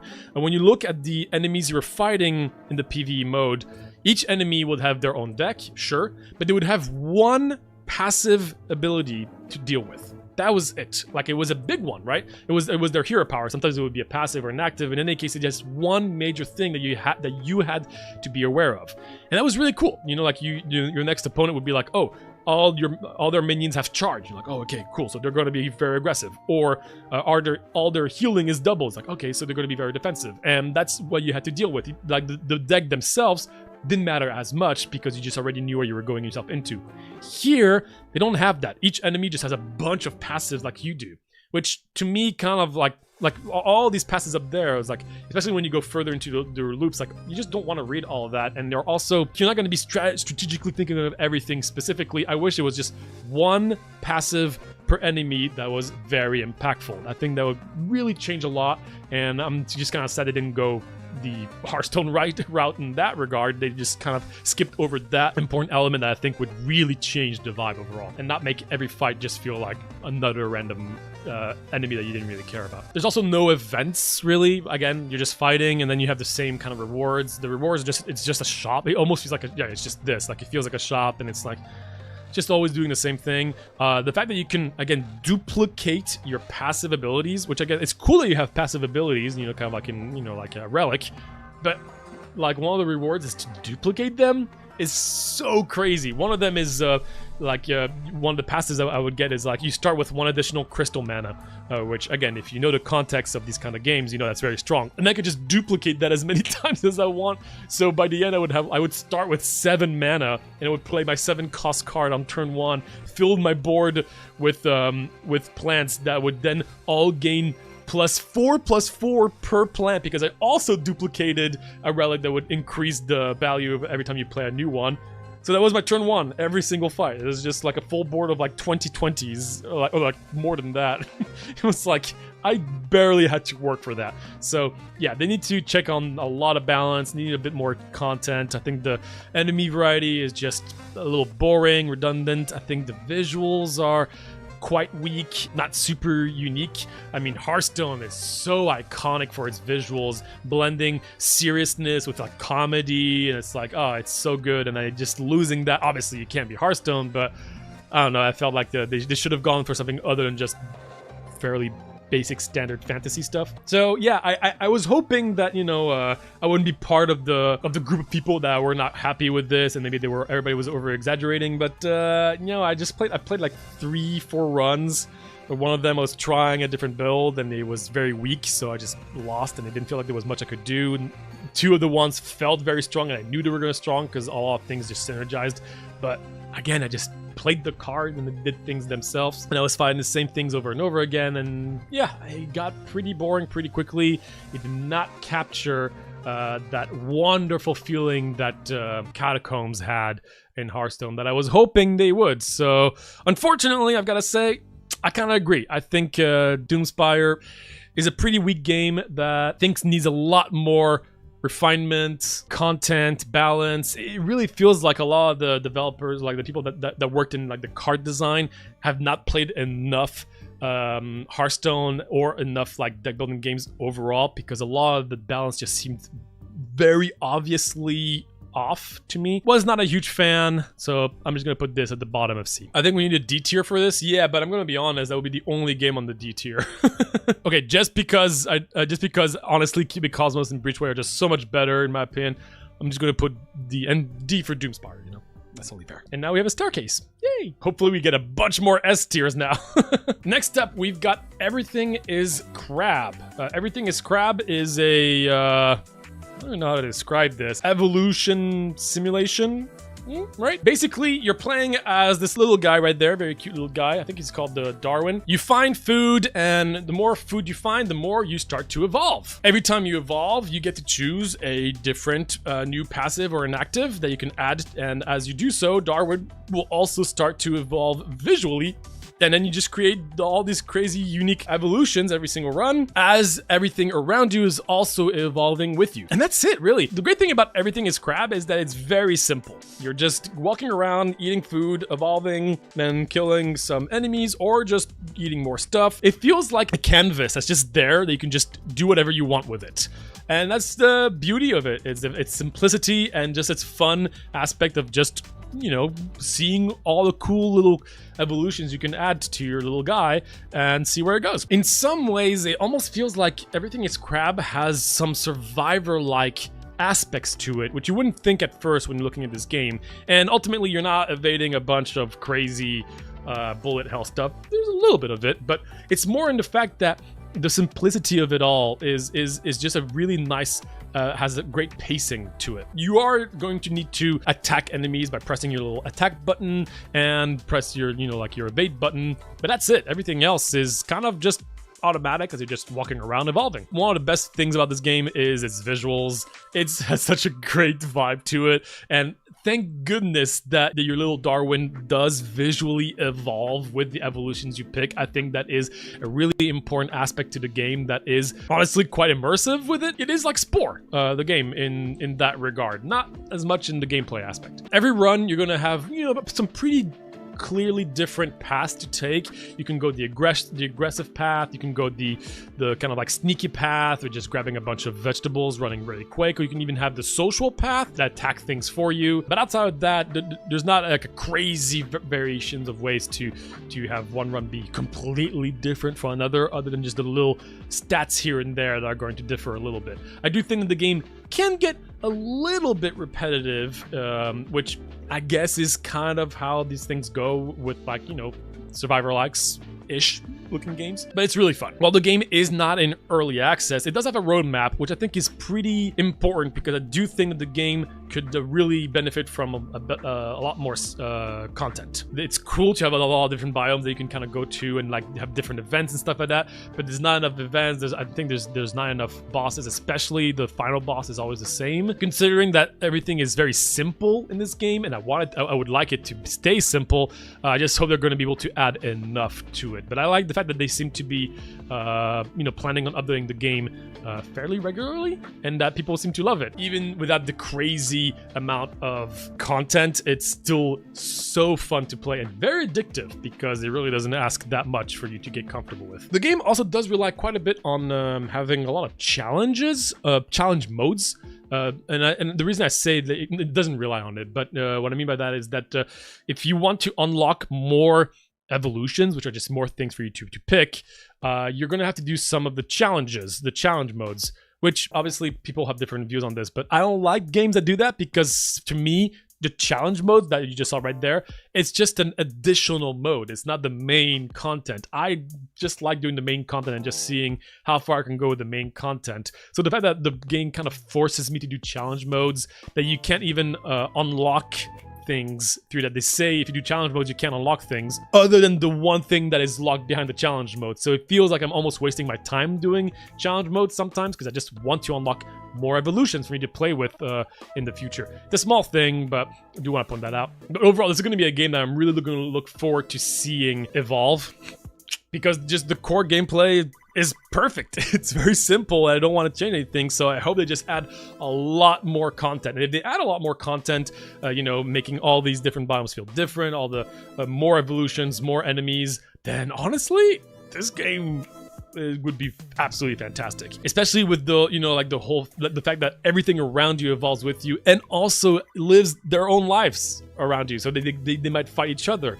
Like, it feels like there is an entire world that is just slowly evolving with you, and it's really cool. So yeah, honestly, I don't have much to say about this. I understand why this game is doing well. It's doesn't do anything crazy unique out there, but it's just really enjoyable and really fun. I already feel like I've seen everything the game has to offer. I can still play it again because it has good replayability overall. But yeah, I'm definitely excited for the roadmap stuff. But as of now, everything is crab is a solid B. I really don't like the controls in this game. The range is quite strange. The range is quite mean. Like, the game really shows that it's not all about fighting, because most attacks are just like the tiniest range. It does feel pretty awkward. And sometimes I do wish there was a little bit more to like the attacks, because you have a lot of attacks you can find, but they all look and feel exactly the same, because they're just tiny range of like, bah. So it's like either like you bite or you slam or you slash, but they all so small that you don't really feel anything different. So I do agree that, yeah, that can be a little awkward, but that's why I kind of love doing, like, you know, like social builds, or just like walking around vegetarian build. Which is such a fun thing to say. Next up, we've got Galactic Glitch. Galactic Glitch is a fairly standard action top-down dungeon crawler roguelike to an extent, where you're in space controlling a spaceship and destroying a bunch of other spaceships and monsters while being stuck in a simulation, I think? I forgot the whole story. They put some effort into the story, but I'm sorry, I didn't follow it too much. I didn't find it very interesting. But don't worry, because the gameplay is quite solid. So this game does kind of like market itself as like a physics-based action roguelike, which it's kind of like this whole thing. And I get it. There is definitely some cool aspects in terms of the fact that you can throw stuff, and since you're always in a bubble in every single room, you can kind of throw things in one direction and then it might just like bounce backwards from like the bubble thing. And yeah, there's some cool physics to it, but I don't know, to me, I think it's just, yeah, physics is your weapon. It's more of like a marketing thing. No matter, because this game is just a really, really solid standard action roguelike. I really like this game. I think the gameplay is, while nothing crazy, is extremely satisfying and very fluid. You have your basics. You can dash around, you can jump, you can shoot, you can grab things, and you can throw them. And I think that's about it. But it's extremely fast-paced. And one of the things with like really, really fast-paced roguelikes where there's a bunch of stuff going on is that sometimes it can be a little overwhelming and hard to follow, but I'm pleased to say that even though there's so much going on in this bullet hell experience, you can honestly follow things very well. And I think in terms of action roguelikes, that's a very, very important aspect that is hard to achieve, especially when you have a lot of effort put into the visuals. Sometimes the more you put into the visuals, the cooler it looks, but the harder it is to distinguish what's going on and be able to, you know, play correctly because there's just too much on screen. And with that, yeah, the visual effects are extremely satisfying. Shooting enemies and monsters feels great, which is always important in these kinds of games. I really like the art style. I think it's quite distinct, and it does feel like you are in this weird space slash like glitch verse. Which is what they were going for, and they got that really clearly in my eyes. The roguelike elements are solid. This is one of those games where you're going to be limited on space in your inventory, so you have to kind of pick and choose what you want to go for. But you can upgrade every single passive. You can upgrade multiple times, and each of these upgrades are really going to be pretty impactful, sometimes duplicating the effect at every single point. So even though you are limited in your space, you can really create some really, really cool builds. And considering that, once again, this has a pretty strong core gameplay with how satisfying everything feels, I think it also has an impressive amount of solid roguelike elements with this good combination of core mechanics. And with how fast the gameplay is, you're going to be going from one room to another extremely quickly, sometimes in matters of like 4 or 5 seconds, which is great. It kind of almost gives me like, you know, that Dead Cells vibe that I was hoping for in Dandy Ace. Dandy Ace, yeah, that's right. While the biomes do feel pretty distinct from one another, each room is just a bubble. So you're just going from one bubble to another, which can be a little repetitive in that regard, but I don't think it's a massive deal. The bosses feel super distinct from one another, and they're awesome to beat, especially with really, really kick-ass music that unfortunately I couldn't find on YouTube for to put in the background, but it is super, super cool. Actually, the more I think about it, the more like I realize that the whole actual exploration aspect is also very Dead Cellsy in that regard. And now that I think about it even more, I realize that one really nice aspect of this game compared to a game like Dandy Ace is that I was not able to beat the final boss instantly, even though I was able to beat pretty much every single one of my runs without really losing. There was still content for me to go through, because once I got to the end, it would unlock more stuff and then unlock. And it felt like there was an actual progression system as opposed to just reaching the end, being the boss, and then I'm done with the game. It takes a while to get to the true final boss because the game will not let you get there without doing a few steps prior to it. So there's a nice sense of progression that I do enjoy. You do unlock new biomes and new final bosses the more you play, while also unlocking new ships to start with, new weapons to start with, new upgrades that you can find. So I don't think it gives you, yeah, that's right, it doesn't give you that many actual like upgradable meta progression where you feel stronger and stronger. So the game is very heavily relying on skill, which, you know, pro and con for some people. I think I love that because it allowed me to pretty much beat the game most of my runs from the start, which was very satisfying. There were some, again, the meta progression in terms of getting stronger felt quite weak, and there was an entire tree for it, but I kind of wish there was more to that because it felt a little unnecessary. But it was cool to be able to let's play with a new weapon every single time, and the weapons do feel quite different from one another. I feel like there's a lot of details in this game that I could get into that I'm not going to, because you kind of have to play the game. If you're interested in seeing those details, make sure to check out the full review of the game, because I think I do go into those pretty deeply. But at the end of the day, I just think Galactic Glitch is a really, really solid action roguelike that I would highly recommend to anybody who just likes action roguelikes, period. Because it's just really simple to pick up, very satisfying, really cool sense of adventure. And yeah, I mean, you can do those really cool physics things and grab something from a character, boop, boop, throw into a bubble. It's cool. I mean, I think once I've beaten it, I didn't feel like I wanted to, you know, continue doing all the other side content, and there's a lot of content, to be honest. And, I'm surprised that this game didn't get as much recognition. There wasn't that many reviews on Steam, but the more I played it, the more I was like, oh my gosh, I'm not done. There's just a lot more to do. Even if I have a lot of issues on like specific things here and there, such as like a lot of the currency system, the fact that clearing rooms doesn't feel super rewarding because you don't actually get much out of it. Yet some of the balance is a little iffy in my opinion, but I mean, outside of that, all my complaints are pretty small. The big picture is really solid. So if that sounds interesting to you, honestly, check out this game. As for me, I'm gonna put Galactic Glitch as a really high B tier. Yeah. Next up, we've got Gambonanza. This game right there. This is our second chess game of the list, and yeah, this one is much more popular and is said by many to be kind of like a Balatro chess-like. The gameplay is that you're going to be given boards, and the boards are going to be cleared very quickly because it is kind of like in Balatro where you have your different blinds. You kind of want to clear the board quickly so you can go to the shop and really start building all your cool things.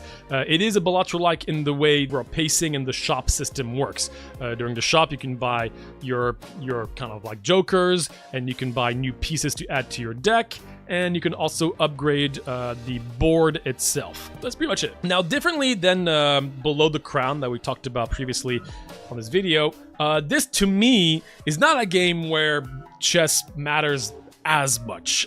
This is definitely one of those games where the roguelike elements were pushed way more than the core chess mechanics, which is fine. I'm not saying this is necessarily a bad thing. You know, like there's just different ways of doing chess roguelikes. But the gameplay in this game is weird, honestly, because in chess you kind of want to be, you know, thinking, you know, like you really want to take your time to figure stuff out, but in this game you really should be playing, again, quickly, which kind of goes against a lot of the concepts of chess pieces and everything. And I think you only have like 5 moves without capturing anything before the entire board starts crumbling. When the board starts crumbling, then a lot of pieces are just going to start disappearing very quickly because the game knows you want to go quickly. There's a lot of randomness in this game that I am not a huge fan of. That includes the crumbling. Sometimes the crumbling right there is going to be really good for you or really bad for you, and you're going to be losing your pieces permanent. I'm just going to go straight to the most controversial thing, probably. I kind of wish that you did not lose your pieces permanently. I know that this would drastically change the game, and I know I'm not going to be in the majority here, but I think it would be much more interesting to not have to worry about your pieces being taken if you want to do something strategic, because you just, I don't know, like you always feel like you're losing something for doing a cool strategy of like, you know, you're going to get your pawn taken, but then you can do this, and then you can move forward with like some cool strategies, blah, blah, blah. I feel like if you always had the same board, and you could just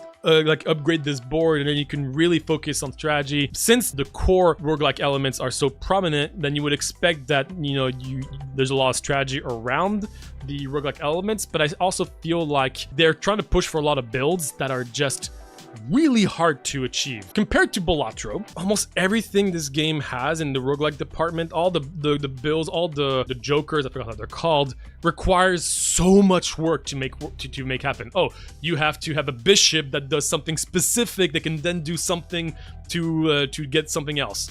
But since your bishop might get captured and then you never have it again, that like it just feels like so much work. Yes, there are some builds where everything works together and it feels great, but I just feel like they put in so much effort into, you know, kind of being like Balatro, where you have so many different jokers and like different build paths, but differently than Balatro. Not only is it really hard to have everything work out correctly, where you can have a build that makes that trigger specifically, but also losing your pieces permanently is honestly kind of annoying when you're trying to build a particular path.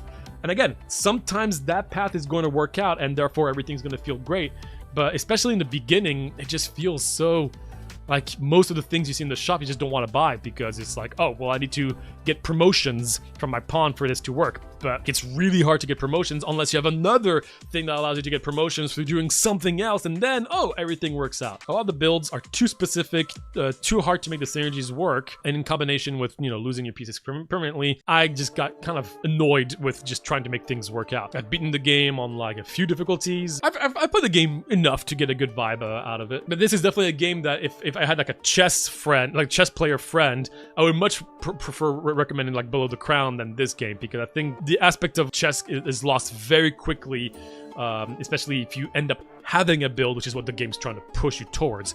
Not to mention that you can upgrade the board. So instead of having to, you know, like, oh, get tarot cards and stuff like that in Balatro, they're like, okay, well, we can't do that here. So what we're going to do is we're going to be able to upgrade the board by having these spots on the like all these spots right there, which is cool. But I don't know, they kind of seem like they're just doing their own thing. You can obviously synergize with a lot of things, but I don't know. I just think overall, it's just a bunch of stuff that don't seem to match perfectly together. And you're going to be left in the situations fairly often where you're just kind of waiting for the enemy to be moving around, because otherwise you're going to get captured. So you're just kind of waiting to get the safe capture so you don't lose your piece. And also the AI in this game is so random. I don't get it. It does not play normally. Like, you can't predict the AI, which might sound like a cool thing, but I think it's not, because sometimes you're like, oh shoot, I'm gonna move here, and then they just, like, they could have pinned you extremely easily, but they don't. They just move randomly. So you can't kind of strategize around trying to outsmart the AI when the AI is just really dumb. That being said, there's a lot of pros to this game still. I think that, first of all, the tutorial's great. Just want to put that out there. Like, getting started with this game felt really good because everything was explained very clearly. The bosses are unnecessarily cruel. I have no idea why they put so much work in these bosses. I'm not complaining, but it's like you have this massive creature that comes out, and now it's just like, oh, those pieces just take an extra 2 turns to get beaten. Like, boom. Cool, why not?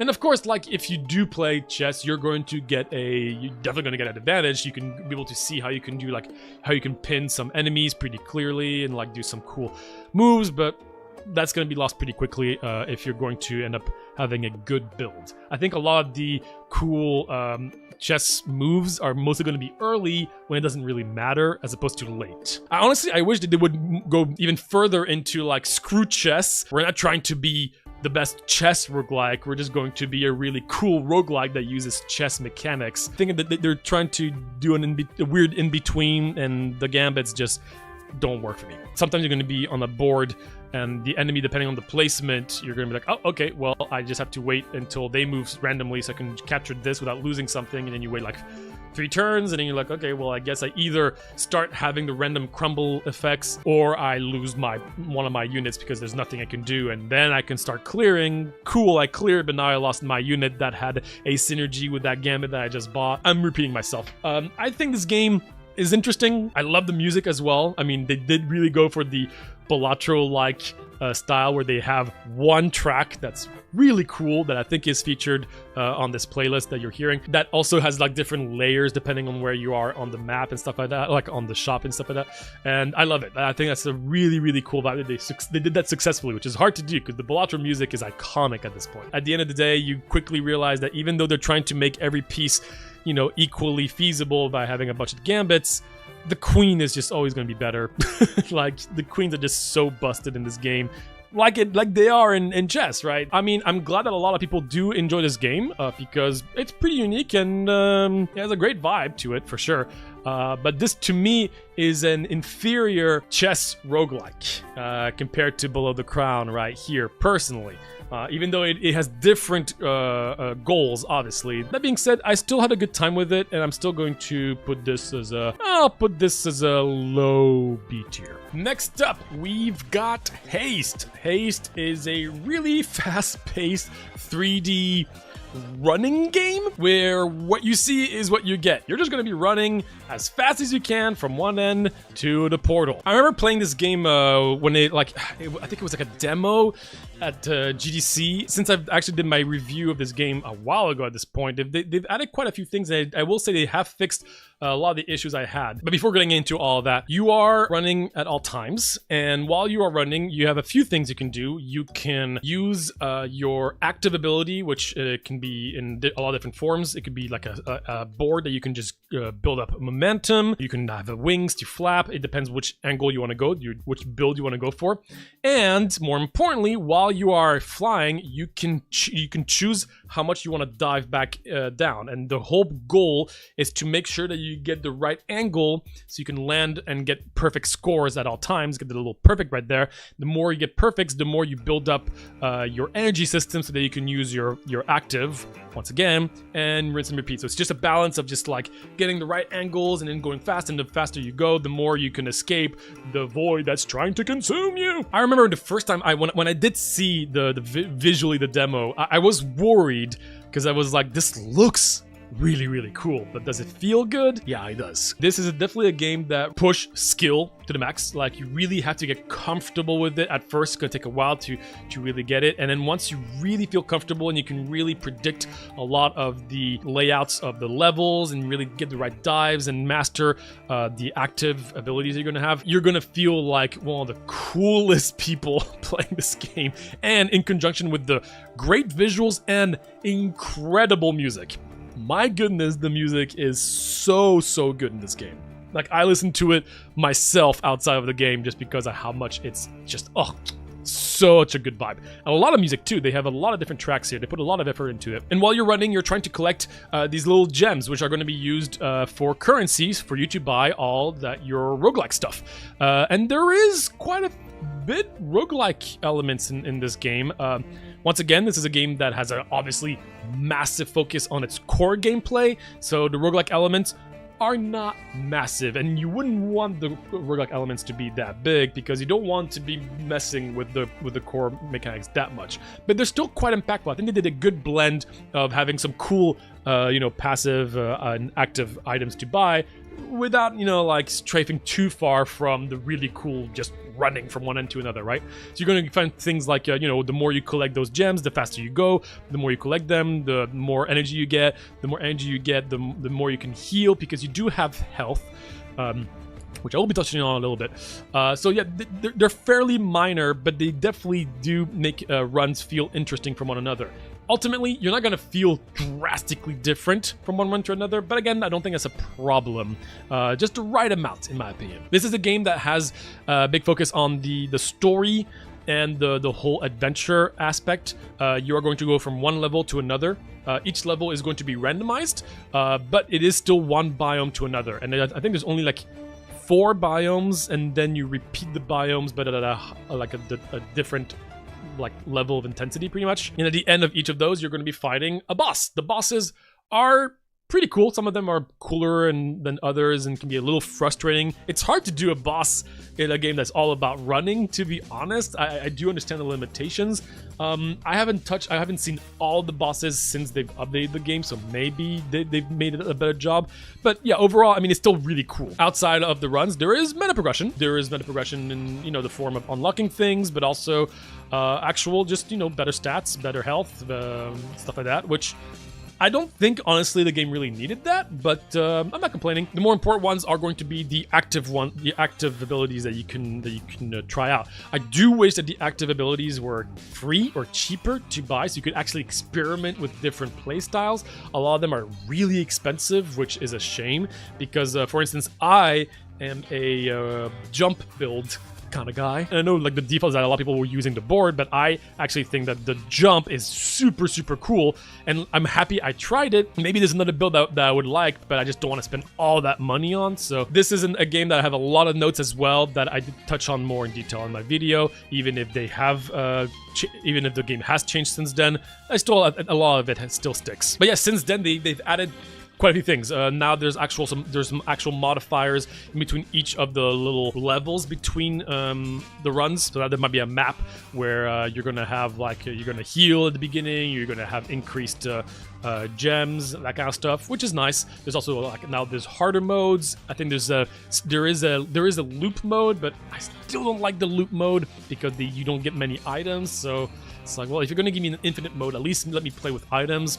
Oh well. There's also apparently a multiplayer mode, which I I just saw it. I have no idea what that is. I'm very curious. That sounds kind of crazy, but yeah, there's that apparently. And also they finally put in a lot more information about a lot of the keywords and just details about certain items, which I think was really necessary. So yeah, they're definitely improving the game, and it was already a really, really solid game at its core. So that's awesome. So again, without getting into all my like little niche little issues I had, some of the bigger ones for me was the health system. Again, you have health, and I like the fact that you do have health, so you have to, you know, you can do some mistakes, and that's fine. But when you lose all your health, you lose a life. And when you lose a life, you restart the level. And I know that's a major component to the game, so I understand why that was not changed, and I was not expecting it to change. But I just don't like the fact that you have to restart the level with the same exact layout, or the boss as well. That is just feels like tiring, because like you want to go fast. You like if you bumped into something and you lost all your health, you don't want to just restart the level and redo the same thing you did. You want to progress to the next part. It just feels like I wish that when you would lose a life, you would just respawn where you lost and continue onwards. I also wish there was more to do in the hub. I saw that they added some animals and stuff, but I think this is a game that could easily benefit from a bunch of secrets in that massive hub area where you can just kind of run around, have fun. I don't know, like, you know, like kind of like in Spider-Man games, right? Where you have your main mission, yes, but you can also just have fun in the main hub. At the end of the day, what you see, yeah, is what you get. And I'm glad to say that it is as cool and satisfying as it looks. This game is a great time. Seriously, like I finished the game and I played a lot of the different modes, and when I was coming back to it for this tier list, I actually continued playing it for even longer because I was just having so much fun. If you think you're ready for this kind of experience, then I would highly recommend it. I can understand that it can be a little too fast for some people. Once you get it, it feels great. So as it stands, Haste is going to be... Ooh. Okay, now it's starting to get a little challenging here. I mean, personally, I prefer it more than Cave, but that's just because I haven't put enough hours into Cave, and it's just really hard to get into it. But yeah, I really like Haste. I'm even going to put it here. It's just so satisfying. Next up, we've got Inkshade. Inkshade is an inscription-like, but without cards. It's instead of it being a deck building game, you are placing pawns on a little board, and that's going to be the gameplay elements. Outside of gameplay, it is going to be very similar to Inscription, which obviously is a pro. I mean, Inscription is a beloved game, and for a lot of great reasons. It took a lot of the aspects of Inscription in the outside of combat, where you're going to be in this house that you're going to be slowly opening up more and more, while having your little narrator right there, fella, following you around, explaining lore stuff, sometimes helping you out, sometimes not so much. And you're going to be unfolding this whole story and like discovering mysteries and secrets and figuring out a bunch of puzzles along the way.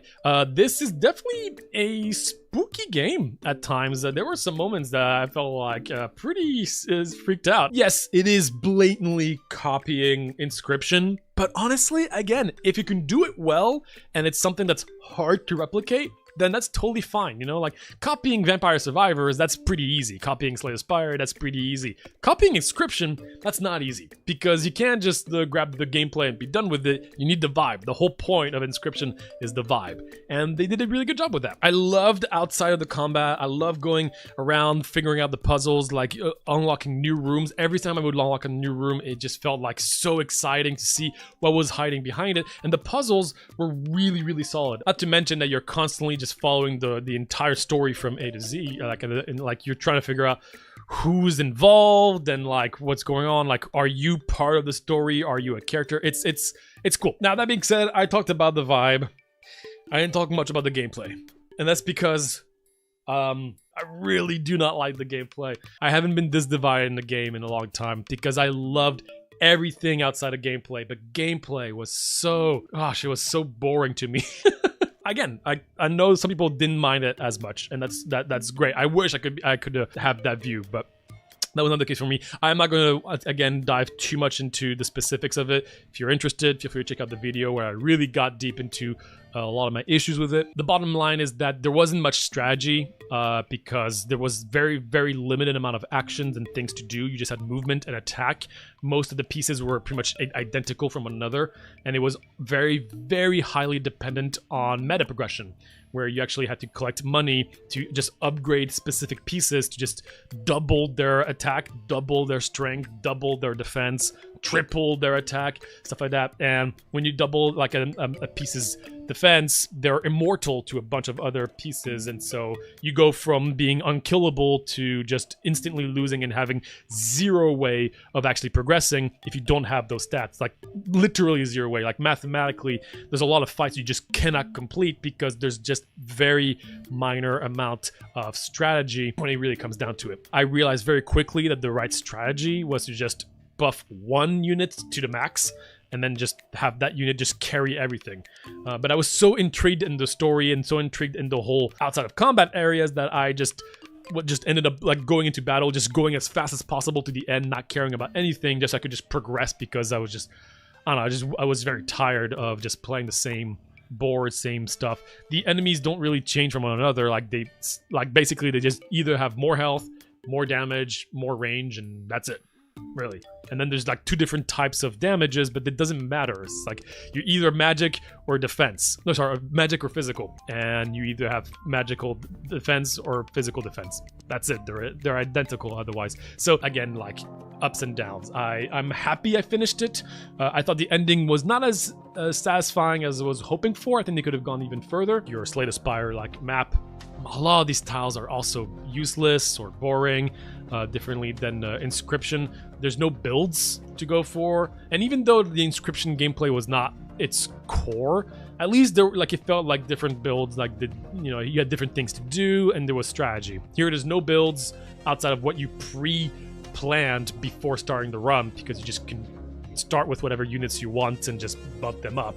So you just start with that, and then you just don't really upgrade them. They're just the same throughout the actual run itself. Even though I don't like the gameplay, like the boards during gameplay are cool. It's cool to see like visually like these little boards right there, and they all have their little story as to what's going on right before like infiltrating, like a village and stuff like that.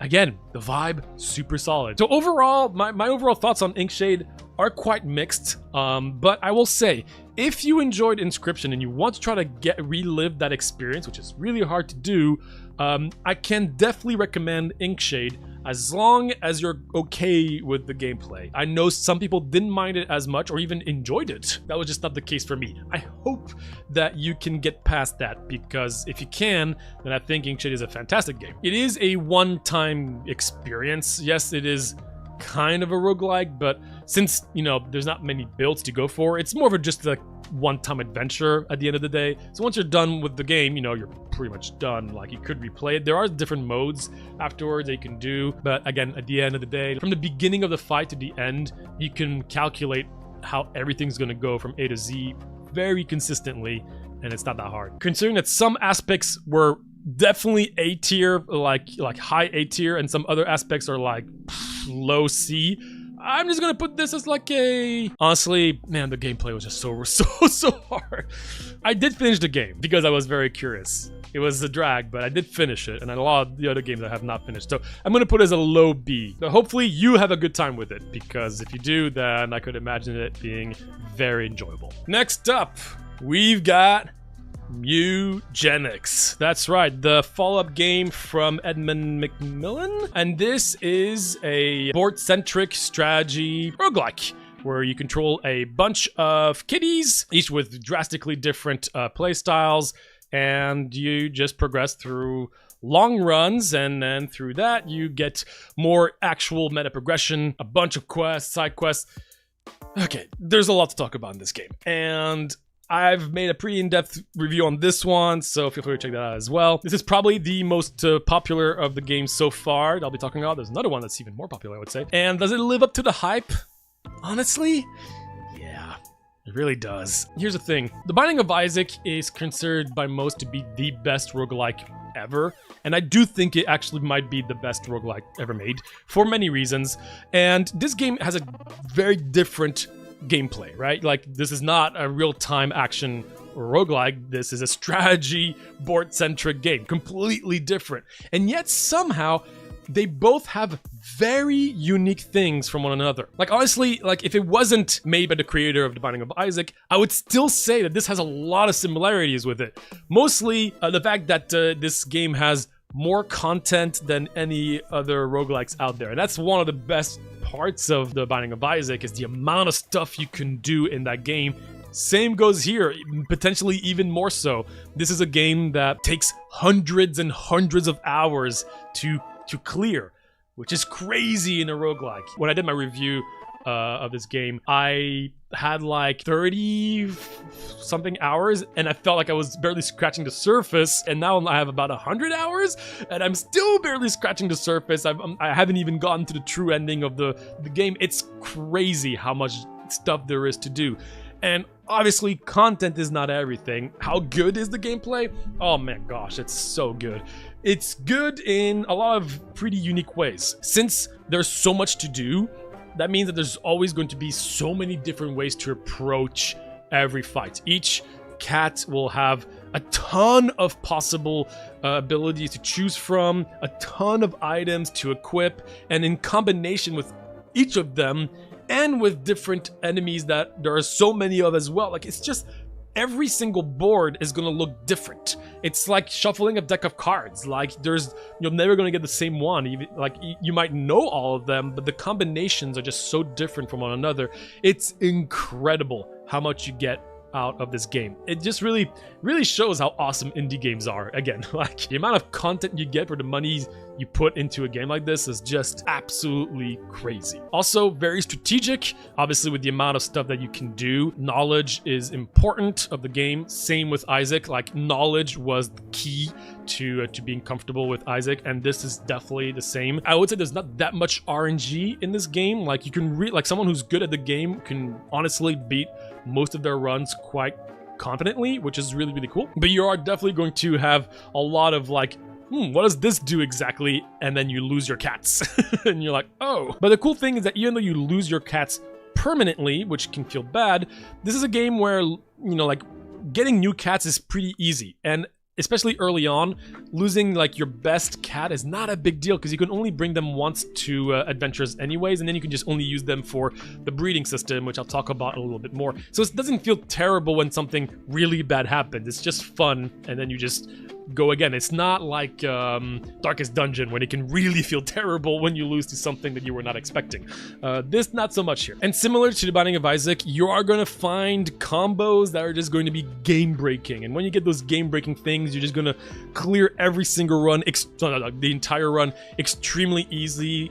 And those are the kind of games where being overpowered is rewarding, because it's hard to come by. You need the knowledge, you need the skill, and it just will not happen every time. So it's very rewarding, differently than a game like Cubic Cosmos, for instance, right? Where like you constantly feel overpowered and it just feels like super easy. Heal, you need to earn getting overpowered by just doing the right combination of things and getting the right knowledge. So it's super satisfying. All the content also means that there's a massive adventure.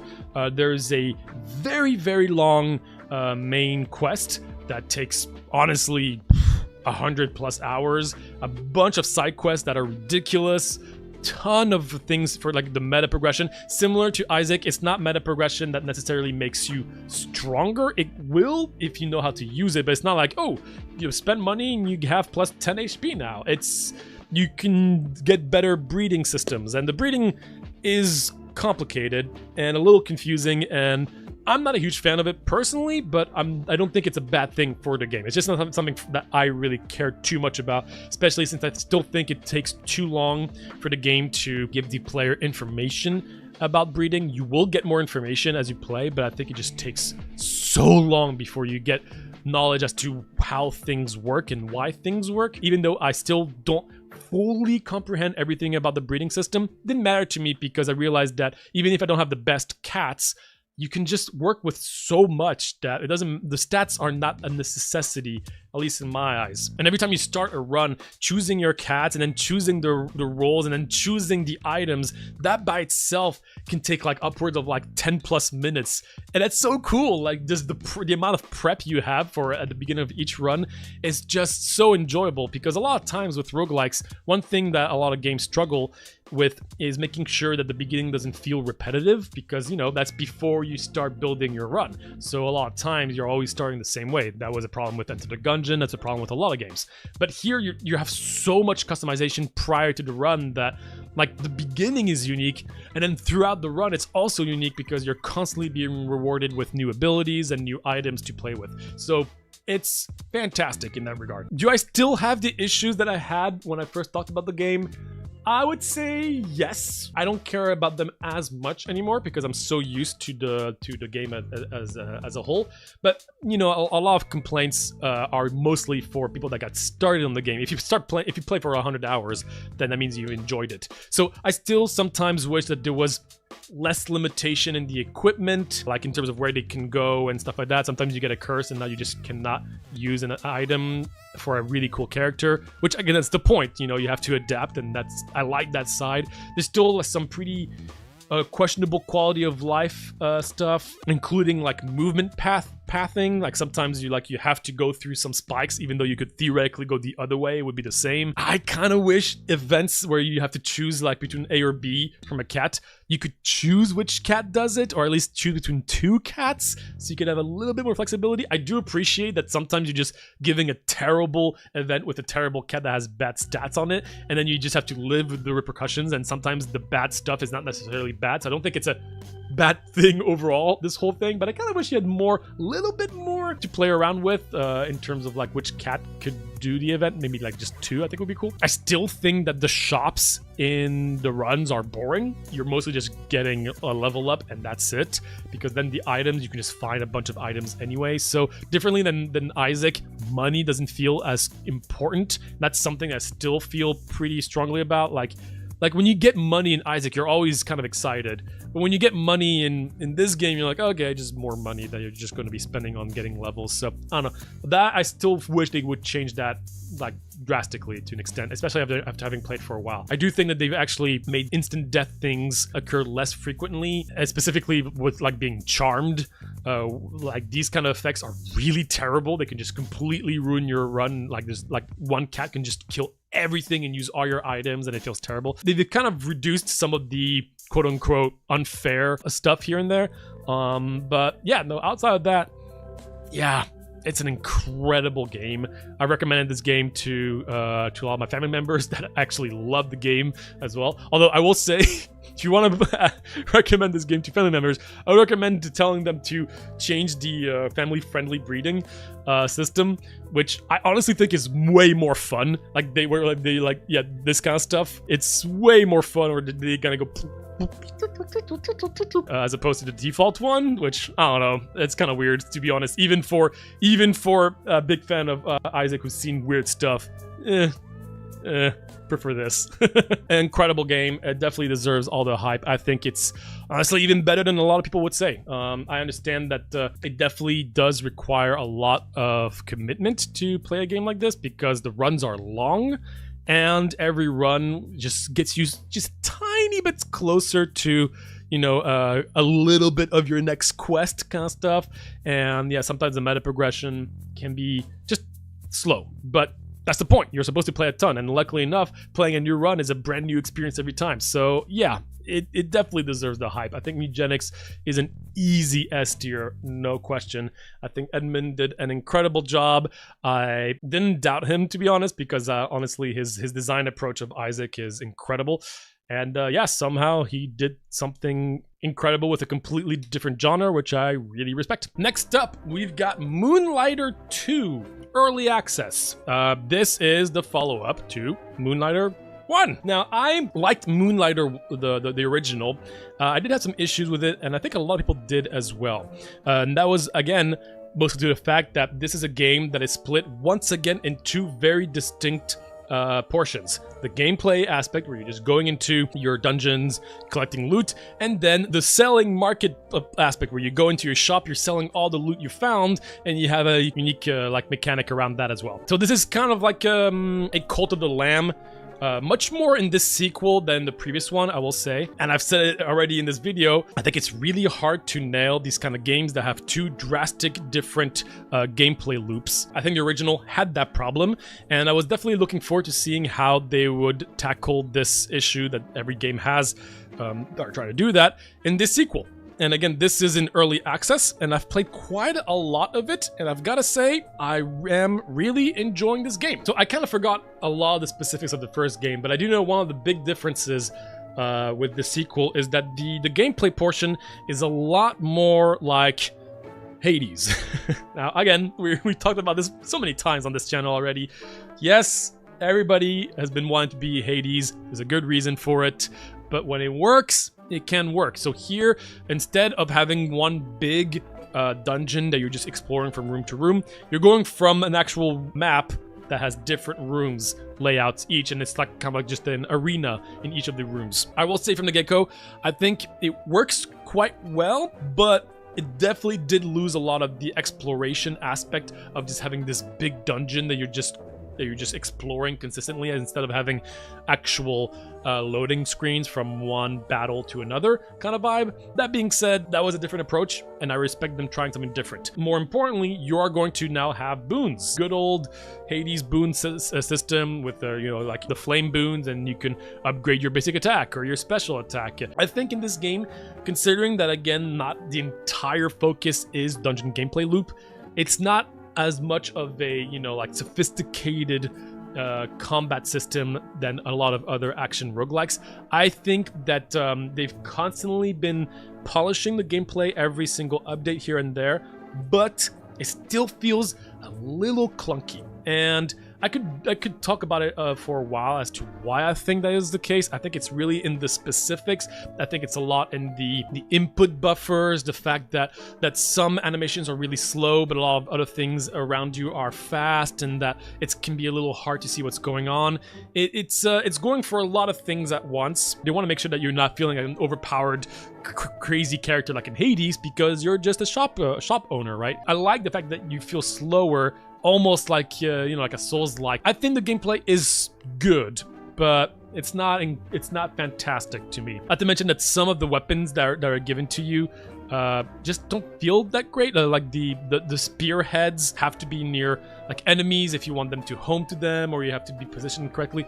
I appreciate the fact that they're going for a lot of cool mechanics. But sometimes, especially with the new boons now, where like if you have your basic attack dealing a lot more damage, you're just not going to use your special anymore, and therefore you're going to look for more boons that give you better attack instead of special, because it's already buffed, and therefore you're just not using your special anymore, and then you're just doing the same thing over and over again. So yeah, the gameplay is decent. You also have your gun, which again feels a little weird. You have to pull it up and aim and shoot, and sometimes it takes too long, and sometimes the input buffer, I'm not too sure on. The dungeon crawler aspect I like. I think I prefer the original version, but in this game, I think it wouldn't have worked as well, so they would have had to find a different way if they wanted to, do exactly what I had envisioned. But I like the fact that there's a lot to do during the run, between having to choose, like your boon, between like going into the chests. There's a bunch of hidden events. There's secrets. There's so much to do in the run, and the run is quick. I mean, again, normal, because you want to go back to the to the world so that you can actually sell all your stuff. That's part of the loop. So you don't want your loop, like your runs, to be super long. So once you're back, the whole selling system, how does it work? Well, similar to the first game, you're going to be placing your things, but here there's also a Hades-like system for that, which I love, by the way. So once you sell enough items, you're then going to start getting some boons for that whole day of selling, and those boons are pretty simple. It's like, sometimes it's like, the more common items you sell, the more epics sell for better. Every time you sell a legendary item, it gives 40% more gold, but then you create a stain and you have to go sweep I love it. I was not expecting that. That's really smart. I think it really makes the selling portion much more interesting as opposed to just putting all the stuff and being done with it. And having to figure out the pricing of each of these things takes a long time, and it is a cool process. I think it's a fun little mathematical puzzle that you have to just kind of like guess like pricing depending on what you sold previously and seeing people's views on it. Yeah, there's a lot to do in the selling portion. The coolest thing about the runs might not be for me the gameplay, the combat, but more the inventory management. Because just like in the first game, you need to collect all these items. And I forgot how it worked in the first game, but in this game, a lot of the items will come with curses, and they're not necessarily a bad thing. They're just the items that will do certain effects. So for instance, they will will burn everything around it, doing something specific, but then getting a better quality price. And it's all about fusing like different items effects together so you can increase the price of like the more valuable items. And it's a whole mini game that is really cool. And I can imagine some people not liking it and finding it tedious to just having to spend so much time in the inventory because there's a lot to do. But I love it. I think it's super fun, and like just getting to see like your legendary item getting like a 200 points in quality because you did all this back and forth with different curses, and then you go to your shop and then you sell it for like a ton of money. Oh, what an awesome loop. And what do you do with all this money? Meta progression. What do you use meta progression on? Oh my goodness, you use meta progression for everything. Wow, this game's content is crazy. There are so many shops for so many different elements. We have like getting new weapons, upgrading your weapons, upgrading your shop, finding items to put into the shop, getting pets, getting new guns, getting new badges, new equipment, getting potion upgrades, getting run upgrades, getting stickers. Like the loop of you going out and coming back, getting a ton of things sold, and then getting a ton of upgrades and going back out into a new biome with a new quest is incredible. The amount of stuff you're doing in this game is honestly unmatched by a lot of games out there. The really important aspect to roguelikes, you want people to want to not only finish a run, but then also start a new run. You want both sides, and they did a really good job with that. The story is also quite enjoyable. The music and the visuals are incredible, which is very important for a game like this. The main quest of having to gain a bunch of money for the vault is really cool because you can actually see your actual progress every single time, and every time you finish the next goal of the amount of money you need for the vault, you gain a permanent big upgrade that can definitely change a lot of things. So there's always something to look forward to. The boss fights at the end of each run are massive. They're a big fight. Sometimes they take a little too long and can be a little annoying, but they're really impressive.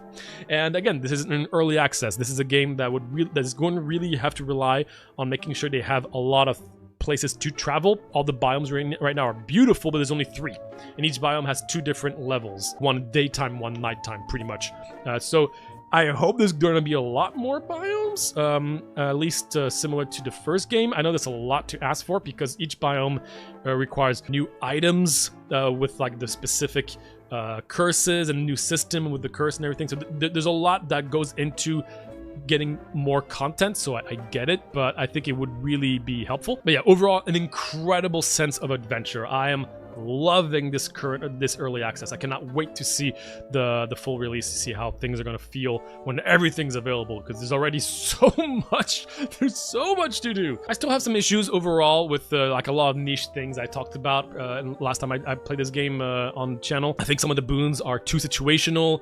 A lot of boons are about killing enemies and like activating certain like environmental things that are just not going to be there during the boss fight, which is like the most important part of the run. Yeah, now they've added some ways to have that environmental thing happen randomly through different boons, but it's also not a guarantee. So the boon system still needs a little bit of polishing. So many enemies just run away from you and you're slow, so it can be a little bit annoying. Sometimes it can be annoying to have to figure out whether you want a perk or just item, because theoretically you always just want items to bring back to the base. You just progress the meta progression, but then you just don't get boons if you take the path with all the chests. And sometimes you can spend like upwards of like 5 rooms without changing your build whatsoever. And considering that the gameplay is decent, spending 5 rooms without any progress of like changing your run can be a little repetitive, I would say. I do hope that they're going to include like a endless mode where you do multiple loops, because a lot of times I go to the boss and I'm like, okay, well now I've got my build, now I've got a bunch of cool items in my inventory that can do some crazy stuff, but I'm done with the run. Obviously, it will be too powerful currently to be able to do that, but I'm assuming they're going to be able to add that eventually, because I feel like it'd be really interesting to see how crazy things would get once you have more boons and more items that can do crazy curse stuff. I think everything else is really solid. I do think they've really improved in the first game, even if they've taken a different approach to certain areas. I think most of what they're going for is honestly an upgrade. And I mean, it looks beautiful, and it's the music. You can just stand in the hub and just let the music play. You're just in another world. It's so enjoyable. I would recommend checking it out, even in early access. As it stands, Moonlighter 2 is going to be a solid A tier and can only go up from here. Next up, we've got R.E.P.O. or R.E.P.O. or R.E.P.O. I'm not too sure, but this is a horror roguelike. Okay, here's the thing. You might be surprised to see this game here.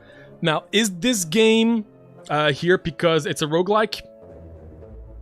Maybe. Is this game here because I had 24 games and I wanted to round it up to 25 and I didn't have one last game? No. But in any case, I kind of wanted to talk about this game because, yes, it has, like, you're doing runs. Every run is gonna have randomized elements. You're gonna find random items and permanent stats. It kind of is a roguelike to an extent. In any case, basically, you're playing as a character in first person, walking around trying to find loot that you can then add to your truck. You have to collect enough money. The extra money you get can then be used to buy items and permanent stuff. It's from the creators of Voidigo? Wait, really? This game? Well, if that's the case, then it's definitely a roguelike, obviously. The gameplay, very straightforward. You're just grabbing stuff, you're putting it, you're either grabbing it just entirely, bringing it to the truck, or you're putting it on a little cart that you can just move to the truck, and that's about that. Rinse and repeat. Every single level will get harder and harder with more creepy creatures that are trying to kill you. This game is definitely a fan favorite by many, and I understand why. Now, one thing to note is that this is really marketed to be a co-op game, and I really agree. I think this game is super fun in co-op, and not necessarily because of the gameplay elements, but also a lot because of the social elements. The way that the game's proximity chat works is so funny and so enjoyable. When you die, like you have there's an entire mechanic where you only have a little bit of time to say something with a crazy high-pitched voice, and then you die. Then you have to wait on a cooldown to talk again. It's brilliant. It's super fun. And there's also a lot of content, and that's also thanks to the fact that this game is quite popular, and the developers have been putting a lot of work into making sure that there's more and more monsters and just a lot of things to explore and to find. So the gameplay is clunky, and that is kind of the point. This is one of those games that actually benefits from just the clunkiness, where you're trying to move something and then you kind of slowly bump into a corner and it loses like half its value, and you're like, why? But that's part of the charm, is that it's ridiculous, and things will, bug out, and like you're gonna kill your friends by doing something like doing something like this, and you didn't even mean to. Pretty sure they meant to do that, and then when you see monsters, you just run away, and then you just hide, and then you have to wait until they sneak out. Especially when you don't know the game a lot and you start playing with your friends. It's so fun when you see a monster and everybody's freaking out. They just don't know how to deal with it, and then you just kind of run out, and then you don't hear anybody anymore, and you're like, oh, my friend's dead. Am I the only one? And you realize you are the only one, or you're not. And so much fun in co-op. I will say I am disappointed in the single player. Now, obviously, that's not the point of the game. I totally get it. And people are like, well, what are you talking about? Like, who cares about the single player?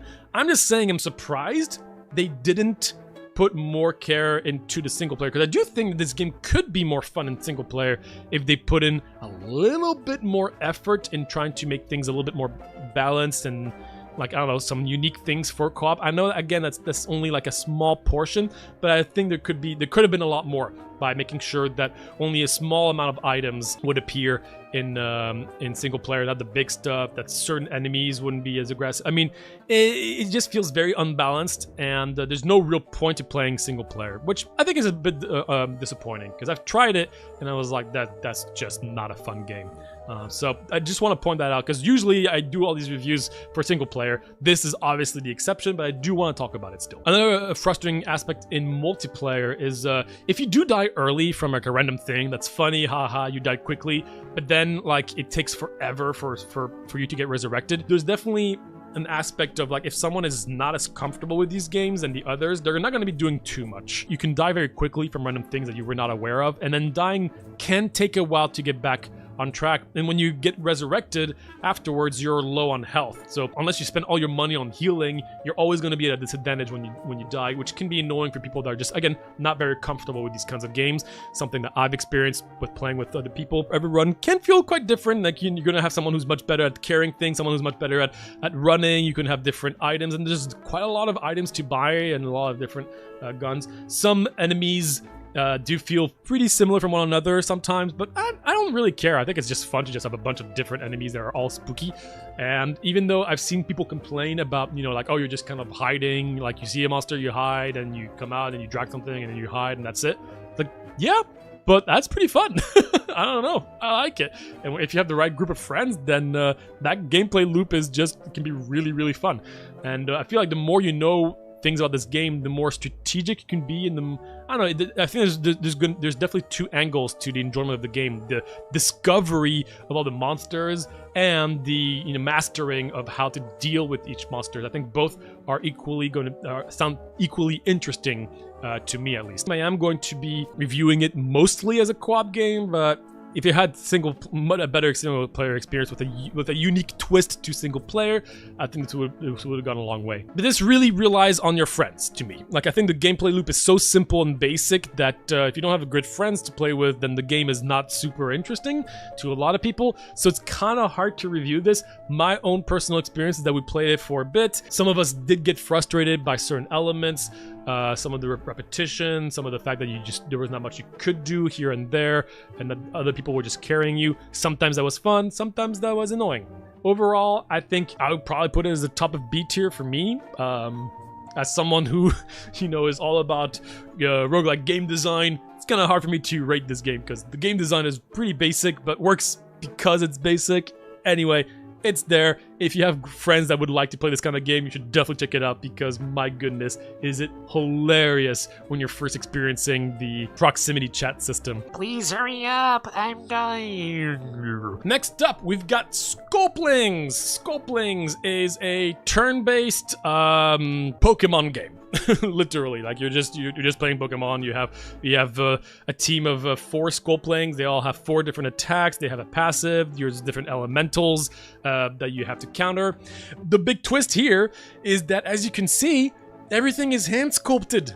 Truly, actually, in real life, this is made by one person who sculpts everything, which is crazy. I did feature this game recently in a video that we released talking about 5 games that nobody knows that are really, really interesting. And I'm just happy to feature this again, because honestly, it is just mind-blowing the amount of work and uniqueness to this game.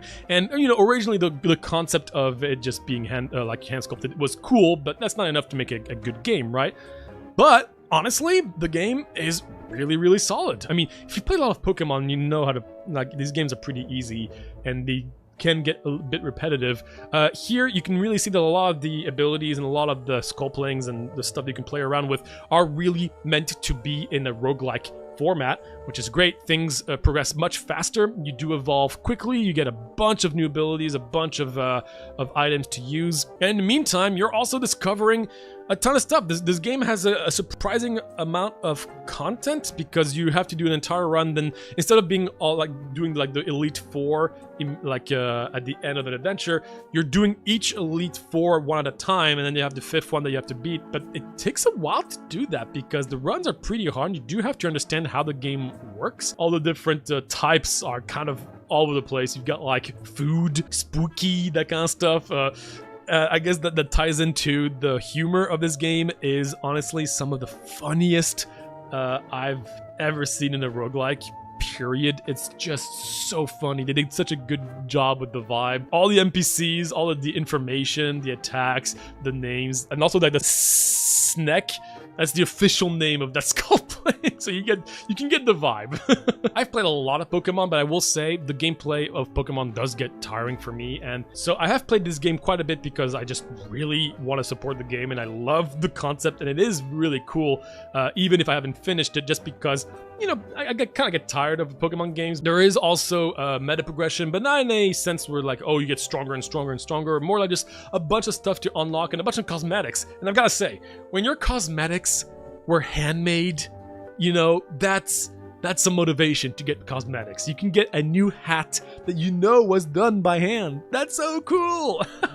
I do think for me, one of the coolest aspects of the game was discovering all the Sculplings. Once I've seen all of them, then, you know, you've seen everything and now you're just playing for the gameplay aspect, and the humor obviously is going to be the same, but it's similar to Pokemon, right? Like if you've seen all the Pokemons and all the adventure, some might say that, you know, then you don't get any of the discovery anymore, which can be downer for some, but for others it's not, you know, like a lot of big fans of Pokemon know all the Pokemon, so a big fan of Sculpling might know all the Sculplings, and that's totally fair. But man, the first time you're discovering all the items, the attack moves, the jokes, the Sculplings, and the finding, you know, getting to find all these evolutions is really enjoyable to see how, you know, like what this transforms into and what ridiculous thing was hand sculpted. I think it's made by a solo developer, and not many people know about this game, so yeah, check this one out. I am putting this as an A tier because it's just so unique, and I'm just blown away by the amount of work that was put into doing this stuff. Look at that! That's so cool! Next up, we've got Slay the Spire 2. Probably the most hyped game on this entire tier list. Slay the Spire 2 is the sequel to the iconic Slay the Spire, negotiably the game that really propelled and started the whole roguelike deck building genre. It was not the first to do it, but it was definitely the one that really popularized it. And we've been waiting for this sequel for a while. I've been very, very excited about it for many reasons. As someone who's really been working a lot in deck building games, I was very excited to see what Mewgenics was going to do. And I'm pleased to say that it is obviously a good game. But how good is it? Well, let's talk about it. I did do a pretty in-depth review when it came out. Since then, I have a few more things to say. I have completed Ascension 10 with every character. I've played everything that the game has to offer currently in early access. This is indeed in early access at the time of recording. Now, I've played Slay the Spire 1 for hundreds of hours. I've played a bunch of the mods, like kind of like the official mods too, with Downwell and that kind of stuff. And I've always loved Slay the Spire for the simple reason that it being the first to create this simple genre, they could easily get away with not having to create some unique gimmick to do more complicated things so that they don't feel like a Slay the Spire clone. The reason there are so many Slay the Spire clones is because it's easy to make a Slay the Spire game at its core. There's no unique mechanics. It's just the basic stuff that you see in every single deck building game. You have energy, you're playing cards that give you block or you deal damage. That's about it, really. There's not much else to it. But this is the OG, and so instead of just creating a brand new system, which I was hoping and expecting them not to do, they just did a proper sequel. They made another Slay the Spire, and they just bumped up certain things without making things more complicated at its core, and I love it. You could really make a deep dive into why the core design of these cards work, and why each character feels so good from one another. This is like honestly a masterclass on how to do card design. Like each card can work in different decks. There's no one card that's way more overpowered than others to an extent. I mean, there's always going to be those kind of cards that are better than others, but it doesn't feel like you have to have this card to make something else work at all times. Like you can create so many different combinations. Every run feels drastically different from one another, and that's thanks to the overwhelming amount of variety that the game offers between its relics, its characters, and all the different cards. One nice thing that I would say compared to the first game is that they had the first game to look at what people liked and what they didn't. So they just included a lot of the things that people loved from the first game and got rid of the stuff. I'm sorry, Watcher, but most people didn't like you, you know? So they got rid of the Watcher and they kept all the other good characters. And same with cards. They got rid of a lot of cards that weren't necessarily bad or powerful or weak, but just people didn't like. And that's really cool. And in return, they've created things that are just really, really satisfying. Not to mention the upgrade in visuals. It is a different art style. At first, it was hard for me to adapt, but now I just love it. I love the fact that a lot of cards have unique animations. Every enemy has a unique animation. I think that's really important in a deck building game to make sure that, you know, because if you see the same just PNG just going boop, boop, boop, boop, I know a lot of people don't necessarily have the privilege of being able to create cool animations for every enemy. I totally get it, but if you can, that's a big deal for a deck building game where not much is going on visually in general. In this game, you actually can really just enjoy watching it, which is a big thing that I think most people are not really talking about. This is probably one of the most satisfying visually basic deck building roguelike out there, period. The biggest difference from Slay the Spire 1, outside of just small things like now you can enchant cards and that kind of stuff, the biggest one for me is the fact that you don't have boss relics, so to say, anymore. Now you have ancients that give you relics at the start of every floor. It's practically the same, but the design of them is quite different. They're a bit more niche, and it's much harder to just have energy at all times like it was in the first game. And I think that's a pro and a con. I mean, personally, I love it. I will say that I think the game is harder for the majority of casual gamers because, you know, the game is a little bit more complex, which I think makes sense. Most sequels are going to be a little bit more complicated. You don't want to make things simpler after having just upgraded the game to an extent, right? So I like the added complexity to make sure that, you know, like forcing you to really think about a lot more things because you don't have as much energy to play with. And a lot of the boss relics in this instance are much more polarizing, where they either do nothing or they do something extremely powerful, but you have to kind of make it work by doing something. It's not just like, oh, you have energy, but now you can't rest. And you're like, okay, well, I don't rest. Who cares? And you have more energy. It's a lot more nuanced than that. And I think that's great. I think overall the balance, I mean, I'm playing in the beta, so I've been following every update to a T. Is that the expression? That's how you say it, right? To a T? Teeth? And it's been really enjoyable to see all the tiny differences they've been making. They really want to make this the most enjoyable deck building game out there, and I love it. Someone who does a lot of content on game design, to see the full process of an early access game like this. I do think that they went a little too light on the content in certain aspects. I know there's already so much, like I can play this for hundreds of hours, and I love seeing that a lot of YouTube content creators have already been doing some awesome, cool content with this game. But the fact that like a final boss doesn't have animation, the fact that a lot of the epoch that you call it, the thing that you unlock the meta progression, most of the art style, most of the art is not finished. It's like, really? You couldn't just at least give us just finalized art? You really couldn't do that after all these years?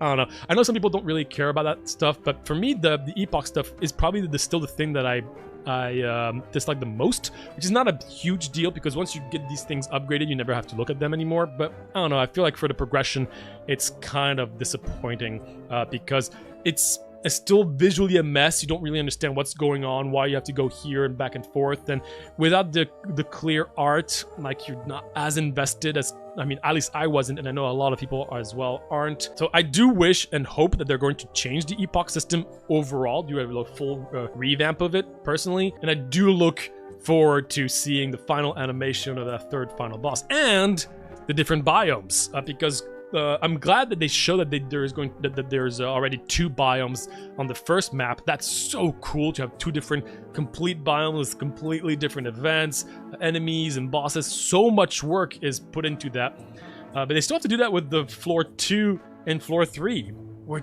and they also have to do the true final, like the Act 4. Obviously, that's so much work that.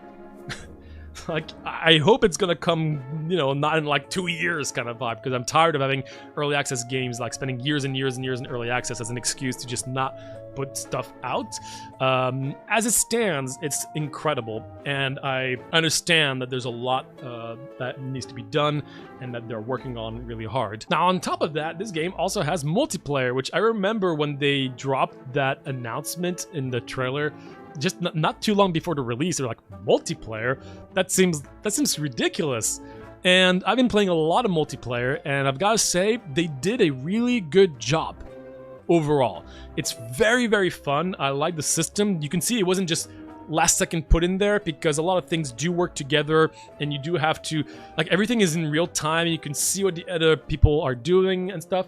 But after having played for a lot more of multiplayer, I have much more notes in the multiplayer aspect than the single player, which is not surprising because we knew the single player experience was going to be incredible. They still need to cook a little bit more. Small things such as not being able to see your teammate's deck outside of the names of the cards. Like, why can't you just see their deck? I understand that the coding might be complicated, but I still think it's pretty important because I don't want to be reading the cards, and I want to know what they have. More unique events to multiplayer. And also, for me, I think a really important thing would be to be able to exchange your relics, because when you beat an elite, you both get random relics, and sometimes you get one that the other would want and vice versa, which is fine, you know, oh, that happens. But I don't know, I think it'd be really cool to have a system where you would have to pay for like a relic exchange, or like to gift a relic or something like that. I think it'd be like, you wouldn't do it for free because it'd be too powerful, but I really think it'd be really cool if you could swap around certain relics here and there while still having restrictions. Because, for instance, like the whole chest mechanic, where like when you multiplayer, you find a chest and you have to pick the chest, is really cool. But that's like the only unique multiplayer thing in this game, and I just want more unique things you can do in multiplayer. Again, more unique events. I'm sure that they could come up with a lot of ideas. And I also love the fact that you can draw on the map. It's such a random thing, and it's so good. And like, you can already see the community have been having so much fun with that feature. Each character is really cool. I love really all of them for different reasons. And there's not just one way to build a run. It's not like a Doomspire where like, oh, you're going for poison, so I'm getting all the poison stuff. It's like, no, everything's synergizes with each other. It's really, really cool. I do have to mention something quickly. You can watch a lot of other videos about that for more specifics, but if you are curious about why you're seeing bad reviews on Steam about this game, it has nothing to do with the game itself, the game design, or just the enjoyment of the game.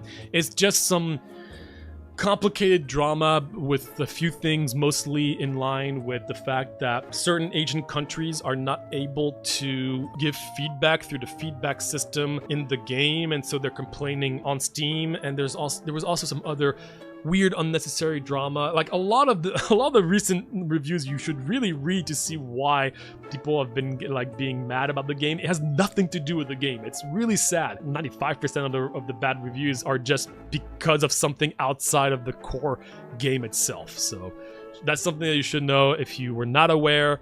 In any case, it really shouldn't matter. If you like Flight of Spire 1, yep, they did an incredible sequel. This is how you do a sequel in my eyes. I cannot wait to see Act 4, to see all the updates that come up. I am constantly checking out updates and content on YouTube. I follow a lot of channels. It's been really enjoyable. Right now, obviously an S, and in my eyes, I mean, Sled Spire is easy to pick up. Mewgenics takes some motivation.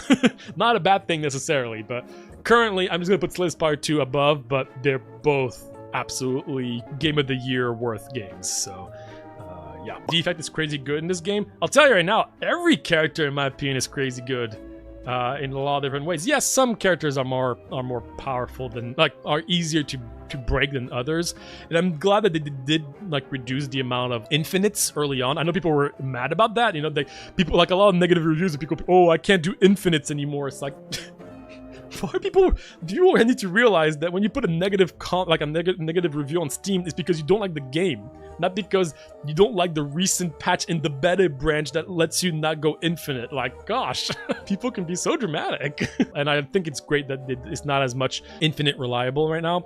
I do think that was a big problem early on, and they fixed it. I think they did a really good job with it. They still listened to the community while fixing, you know, like the issue that they had, like Prepared. I think it was a card that was way too powerful with a lot of the builds in the Silent, so they changed it, and people were really, really, really mad about it, and they reverted it. it because like, okay, got it. Like, yes, it is a problem, but they're gonna find another way around it. So they really are listening to the feedback, and there's a lot of great YouTube content creators that are also helping them with their take, because there's some incredible players out there that are really, they understand a lot about game design as well. So it's been a really cool kind of like community work together with some really great game designers as well. It's I love it. Next up, we've got Slots and Daggers. Slot and Daggers is a gambling roguelike, a slot machine game. There's quite a few out there, surprisingly. Here, you're going to be choosing a few possible icons to add to your slot machine, and then you roll, and then you just activate whatever you get. And if you get multiple of one in a row, you get critical things. Like that, and you try to defeat all the monsters that are trying to attack you, so you also have to block, and it's kind of like a turn-based roguelike with the generic deal a damage, block, and collect gold, and then use your gold to get meta progression, some new icons to add to your machine, some passives, rinse and repeat. Now, once again, I've played a lot of slot machine roguelikes. Not a gambler. This one definitely caught my attention visually because I think it has a pretty cool kind of vibe. It's like this weird mix of like 2D and 3D where around you, it kind of breaks the fourth wall because you're supposed to be fighting like some monsters, and you're at this adventure where the king is telling you to do something. Gonna be honest, the lore is not super deep, but there is a story. You have a drink, it's just hanging right there. And every time that you actually do a hit, the entire board just shakes, and sometimes it can even just move some of those dice right there and randomly give you money for no reason, just for fun. And I've got to say, honestly, one of the coolest aspects of this game is, once again, audio visuals. Incredible. I love this two-dimensional world, 3D aspect, great music. The sound design is really cool, very satisfying when you get a big hit, everything just shaking, and all the sounds that you get from like hitting particular icons. Fantastic, very enjoyable. I love just spinning and seeing things occur. Now, outside of that, the gameplay is, well, it's either very simple. You just press a button and that's it, or you can bump up the complexity by adding certain icons that make you actually do a skill check. Some of the skill checks are pretty cool. A lot of them are tied to timing.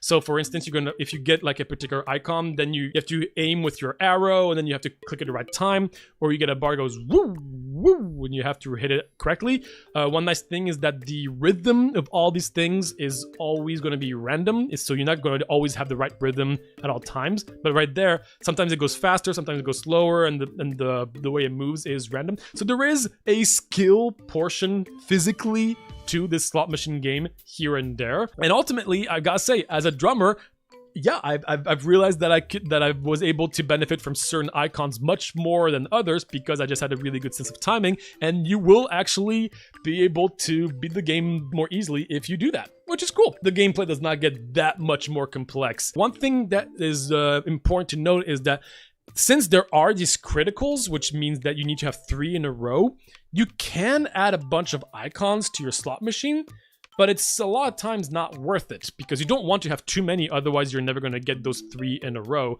kind of stuff. So that is something pretty important to note that is kind of counter to the design of the gameplay, in my opinion, because you're going to quickly realize that you're not going to be doing that many new things throughout your run other than upgrading your icons and getting a few passes, which passes can be pretty cool. One of my issues overall with the game is that once you have a few icons that you're happy with, there's no real reason to add. And if you want to add, which should be more fun, you're actually just going to make your deck worse. Some of the active/passive you can buy can also add a little bit more interactions with the game. Like you can spend money during your turn to re-roll one of the tiles and or re-roll the entire thing, or move certain things up and down. And you would think, oh, okay, well that's where things get really interesting, and that's like a core thing, right? Not really. It's still an afterthought. It's only situational, and it's not something that you get all the time that the game is really focused on. The game is really just focused on just press this button and get triples or not, and getting armor. It's very RNG based, unless you go for the specific builds that are completely broken. This is a game that's very unbalanced and very simple at its core. I do wish there was a little bit more to this game, ultimately, because again, I love the vibe. At the end of the day, I've beaten the game a couple times. Actually, before doing this tier list, I just tried a new run. I was like, oh, I remember this being pretty broken, so I just tried it, and I was ridiculously overpowered without having to think twice, just because I started with a few things that I knew was decent. This game also does rely quite a bit on meta progression, and I would say that honestly, the experience you get of progressing through the adventure before you get ridiculously overpowered with unlocking every single thing and being able to just beat everything seamlessly, that's where it gets more fun. Is the beginning more enjoyable than afterwards. It's one of those games again where, since the balance is ridiculous, you can be overpowered, and then the overpoweredness is not satisfying like Binding of Isaac or Mewgenics. But getting to the final boss was an enjoyable time. The enemies, I mean, visually they're cool. It's nice again, thanks to the visuals, but some will attack you, some will attack your armor and not your health. Others sometimes will do other things, but it's 90% just they're attacking for certain values, and you kind of have to strategically plan that, but there's not much strategy. It's a mixed bag overall.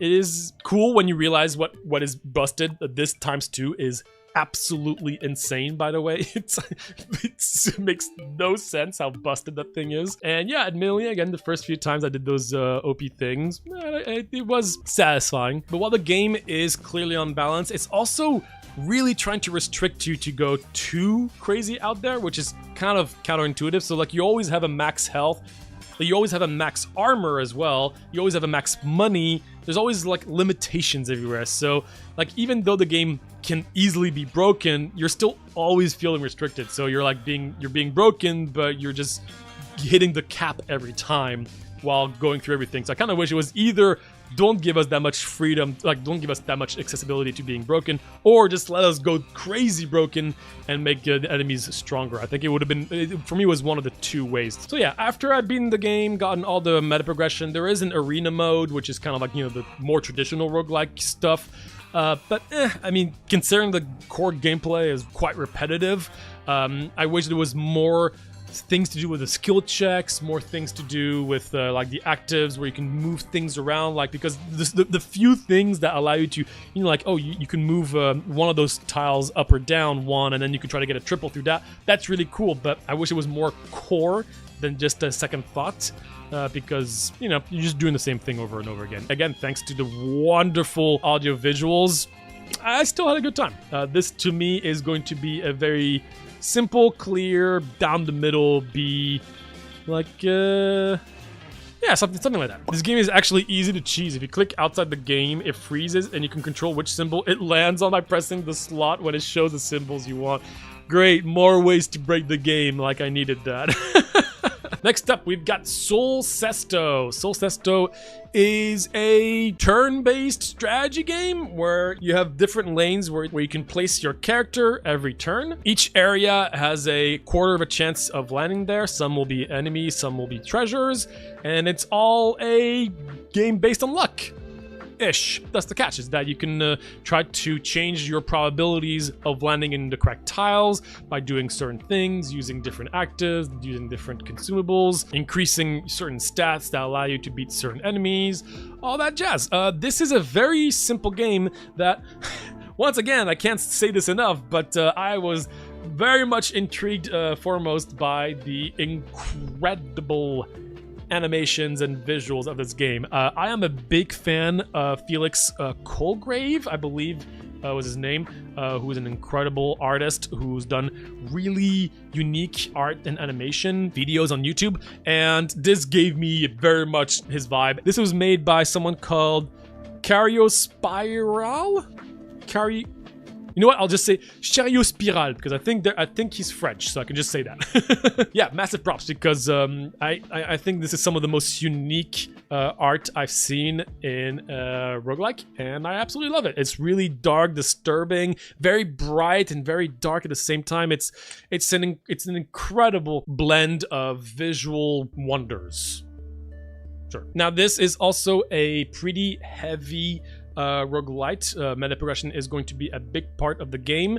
And at first, things are going to feel a little random because they are going to be pretty random. But again, like basically the core again is you're going to choose just one of 4 possible lanes pretty much, and each of them have a quarter chance of you landing on it. You only have a few amount of health, and you're collecting gold, restoring health by eating strawberries and other means, and you're just constantly seeing your health go up and down and up and down, and then like you're collecting gold to either use for items in that run or to bring back up to use for meta progression. Usually I do struggle with games that give you the choice to either spend your resources on like gameplay or meta progression. It can be hard to really balance that out, but here I think they did a really good job. I think it makes sense. The meta progression can be sometimes a little frustrating because some things will cost a lot just to unlock some more stuff that you have no idea what they are, and other times it's just going to give you actually make you stronger, and just not having full control of that, and just knowing that some of the meta progression is just going to be more satisfying than others, at least to my eyes, can be a bit annoying. I still have not finished the game. I've cleared like 6 runs, so I've gotten a good portion of the game done, and I've uncovered a lot of the secrets, and yeah, something to note is that this game has a lot of secrets. I love it.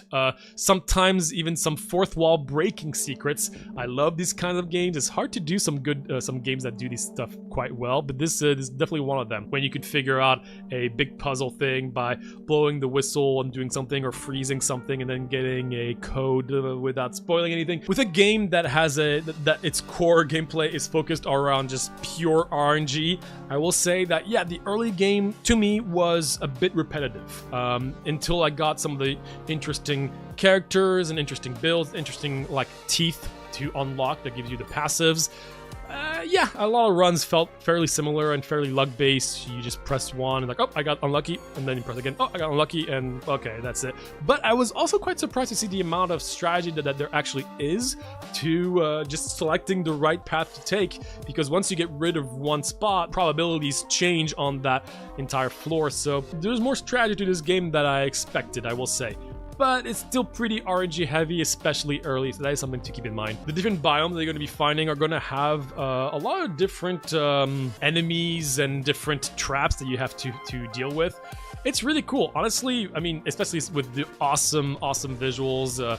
Like, I was always excited to see, you know, a new biome and just discover new things. Once I've cleared the game, I was excited to have kind of a similar thing to like Spire, where now you have to collect certain gems to get to the true ending, and I still have not gotten to that true ending yet, so I am excited for that. I will say that it's kind of sad that I'm always doing the same biomes. That's a lot to ask, but you know, just because I want that sense of adventure again. It was quickly for me to see everything compared to all the secrets that's left and all the true ending that's left. I was hoping for more variations between runs outside of just doing exactly the same thing. But I can understand that that's not necessarily a problem for everyone. The fact that every enemy is going to have a different animation depending on whether you can kill them without taking damage or not. Like every single one of them. Gosh, that's just so freaking cool. But yeah, I mean, ultimately, this is really unique, very different, even though it's quite simple. If you liked Felix Colgrave, then, I mean, you're gonna like watching all this craziness here for sure. So I understand why this game has been doing well, honestly, even though I think that the gameplay could be even more interesting. But as it stands, it's really solid. It's very, very enjoyable. If the visuals were basic, I would probably put it somewhere in here.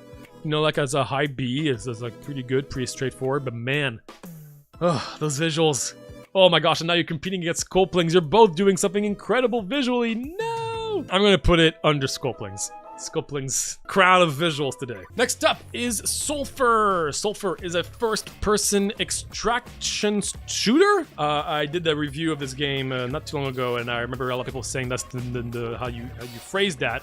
So thank you for that. I was not aware. Not great with a lot of gaming vocabulary, surprisingly. First-person shooter game. You're going to be walking through a bunch of dungeons. You're going to be collecting a ton of loot, killing a ton of enemies, blood, gore, things everywhere. Super crazy visuals in terms of like all the guts spilled everywhere, and this is a a 3D game with 2D sprites, which I think is a really, really cool art style. I know they're not the first to do this, and I know that it does have its cons, but I think it works really well in this game. Now, this is kind of like a, what I call like a hardcore roguelike, where between runs, whatever you lose will be gone forever. So if you go into a run and you die, whatever equipment you had at this time will be gone, which means that there's a lot more pressure in a game like this, which again, pros and cons. You'll be fighting equipment to wear, you'll be finding a ton of different weapons and a bunch of food and just random stuff here and there.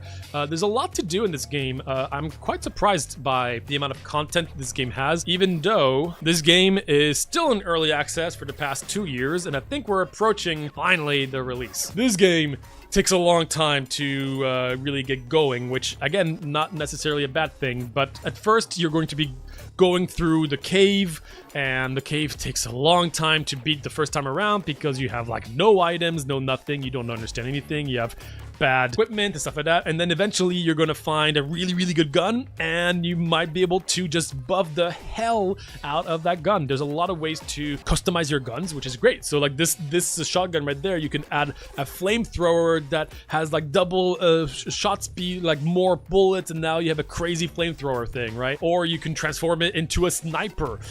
There's a lot of customizations, a lot of things to do, but it takes a while to get there. You're gonna have to be patient in that regard. This is a very grindy game, but again, not necessarily in a bad way. I've been playing this game for many hours at this point. I think I might have like 20 hours. I still have not beaten the final area. Still feel like I'm barely scratching the surface of some of the unique enchantments and combinations you can do with certain guns and stuff, especially since I actually lost my favorite gun in one of my runs, and it was kind of hard to go back to. But honestly, if you're used to games like Darkest Dungeon, where instead of losing a character, you lose a gun. I myself love just like getting a bunch of loot, filling up my inventory, and then bringing it back into like the hub so you can just do a bunch of stuff. And in combination with that as well, there's a pretty big focus on cooking. So like most things you're going to be finding, you're going to be able to just then cook into like anything. And you have to kind of discover a lot of recipes yourself. There are so many random food items scattered around, and you just try to like combine them together. Oh, now I can do a banana bread because I have banana and bread, and you just try and it happens to work, and now you've unlocked the banana bread recipe. And this is one of those games like where like you're surrounded by enemies and you're like, 1 second. Okay, we're good. 1 second. I mean, yeah, it's a video game. The gameplay is very satisfying. They did a really good job making sure that, you know, when you shoot, it feels good. When you hit an enemy, it feels good. You know, you do get a very clear visual representation that they're taking damage clearly. And I think it's really important for a shooter that, you know, shooting feels good. That seems basic, but it is a top priority, right? Not to mention that while you're in a dungeon, you can kind of break barrels everywhere, and you have a bunch of scattered like barrel pieces that just go everywhere. That's super immersive. It's not a game where like breaking a barrel, the barrel then disappears. Everything just stays around. Like all the blood, all the guts, they're always there.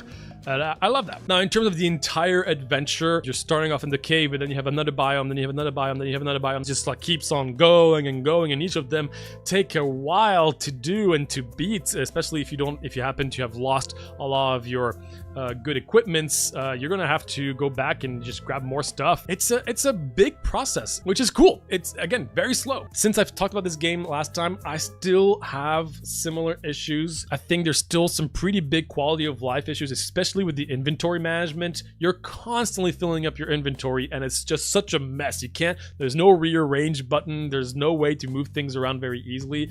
It's pretty annoying, and I do think that the gameplay is repetitive, even though it's satisfying. There's no stealth, I think, is my biggest complaint. You go into a room and everybody starts attacking you, so you just kind of go backwards and you just kind of shoot them in a corridor, is how most of it is. And I kind of wish there was more of a stealth thing where you can kind of at least get the first shot on an important enemy kind of vibe. And a lot of the dungeons themselves, even though I like the different biomes, they're pretty similar. The cool things about them is that there's so many item drops, and that's really the fun part. But other than that, you're just going from one corridor that goes to a room, corridor to room, corridor to room, corridor to rooms, without much variation outside of that. It's really cool when you get boss fights, but there's not that many boss fights. There's not that many unique things. I wish there was more in the dungeons outside of just randomly finding a shopkeeper and that's it. I feel like there could have been some unique events, some unique things. For example, in the sewer, you can find like a little hole that you have to go down and like swim really far, and then you're going to lose air. And at the end, you find a cool meta progression thing. That was awesome. There's barely any of that in this game, and I really wish that there was a lot more of that. If that makes sense. And some of the bosses are a little ridiculous. I mean, the one that I really struggled to beat at the cathedral is, I think, not really well designed and a little ridiculous, and I have a bunch of other minor things, but I'm gonna leave that in the more in-depth video that I made, because most of them are still the same right now to me. All these things are pretty small in comparison. Overall, I mean, in terms of like a first-person extraction shooter roguelike, it's probably the best one. I don't know how many there are out there. The important stuff is really well done. The gameplay is satisfying, even if quite repetitive at times for me. There's so much to do in terms of content, and like it is super cool to just constantly be finding new recipes and constantly figuring out what you can do with this random item that just dropped. I do wish they put more roguelike stuff, not like full on, but you know, like sometimes some of the equipment is just stats,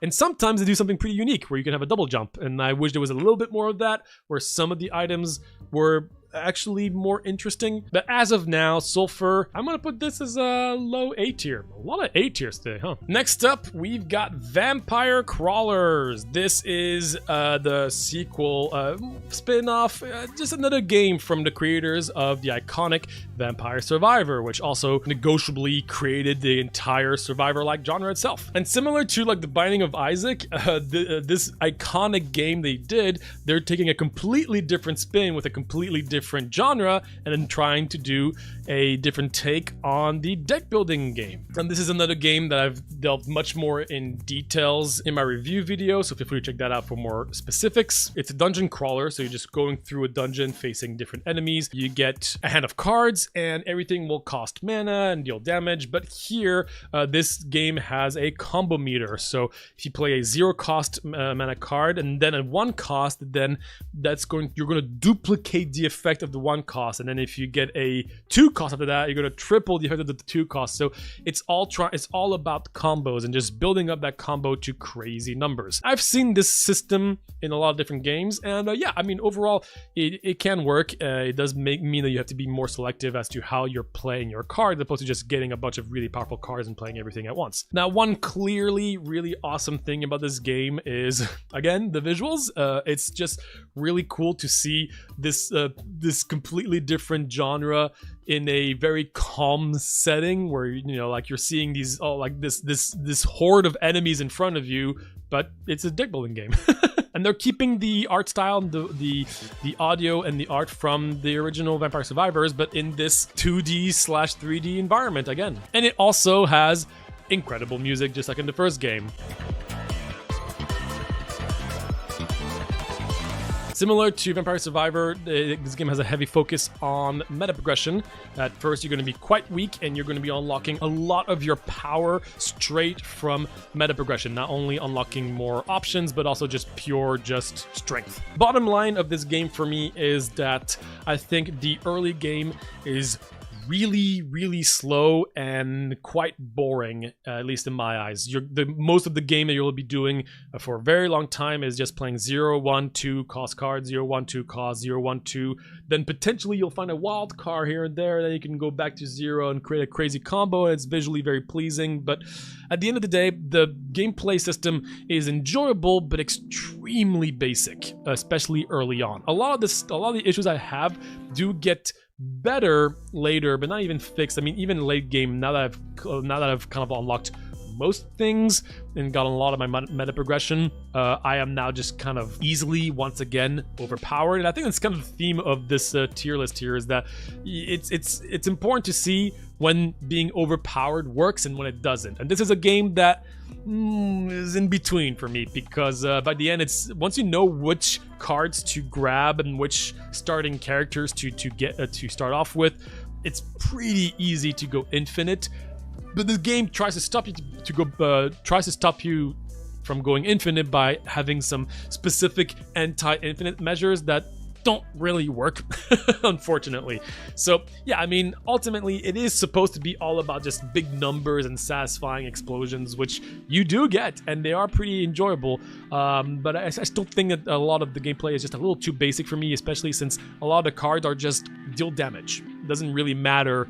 The differentiation from one to another a lot of times is just a different kind of damage, a different number, a different style damage, but there's not much strategy as to the differences between an attack to another. You're just mostly focused on just the combo system, which again, the combo system does have a lot of strategy to it that is easy to figure out once you really understand it, in my eyes. That being said, the whole adventure is really cool. Similar to Vampire Survivors, there's a lot that you need to explore, a lot of different biomes, and even though all the enemies are pretty much just different sprites from one another without really doing much different, it's really cool to see all the different content and work put into this whole adventure that the game has to offer. You also get to unlock certain meta progression things through exploration, which is nice. And whenever you unlock a new weapon and you want to see the evolution to see how crazy you can get when you get that multiplied by 50, it's really cool. I do think that a lot of the quality of life and accessibility options are quite weak, especially for a game that is, this popular.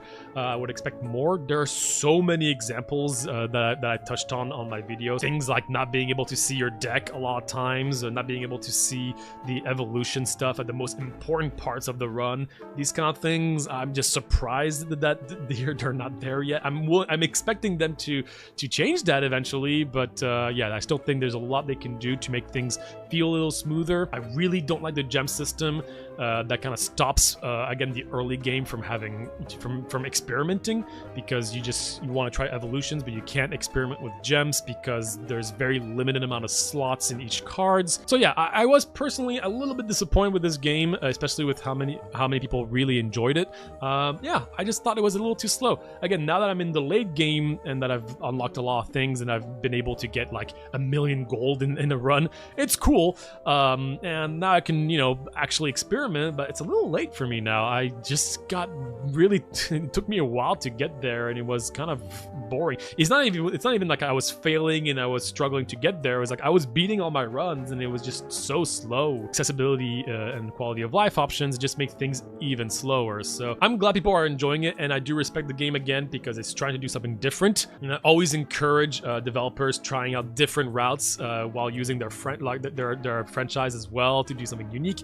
It's cool. I like that a lot. I mean, overall, I would still probably recommend this game to a lot of people that want to have simple gameplay with big numbers, kind of like a Survivor-like, and with the whole feeling of adventure that you get from Vampire Survivors. To my understanding, not many people struggle with the early game like I do, so definitely give this game a try if this looks interesting. As for me, I mean, yeah, it's like a B tier for me. Probably, this is quite similar to Ball Pit when I actually think about it. Both games are very simple gameplays that a lot of people seem to like, that I struggled with, that I thought was too slow in certain areas, and they had just a lot of polishing needing, and Vampire Crawler has a bit more to offer, so I'll put it here. Lastly, we've got Watchword. Watchword is a Scrabble roguelike where you're playing Scrabble. This is another game that was sent to the channel and that I featured recently on small roguelikes that do pretty unique things. So yeah, this game does not have a big community of people that know it, but honestly, I think it's a really solid word-based roguelike. Now, I don't play many word-based games because my brain does not compute with these things very easily, but luckily enough, I'm pretty good at video games. Yay. This, I think, does a pretty good combination of, needing to be comfortable with words and also just understanding basic video game mechanics. This is a Balatro-like with Scrabble, so this really does focus on the Balatro scoring system, as well as the shop stuff as well, where you have books instead of jokers. You can improve your deck. Just like in Balatro, if you've had the right combination of books and particular setups for the words, you can create some crazy numbers like you just saw right there. And that's why I actually really enjoy this game. It's because I do spend a long time just trying to figure out the right, what I can do with the letters offered, but I know that with the right combination of books, I can do some really cool and fun non-bilateral kind of moments. I've been playing this with my girlfriend, and it's been actually a really good experience as someone who just like I've been getting the right kind of books to work with the actual gameplay aspect, and she's been able to just find all the words that we can do with the letters, and it's actually been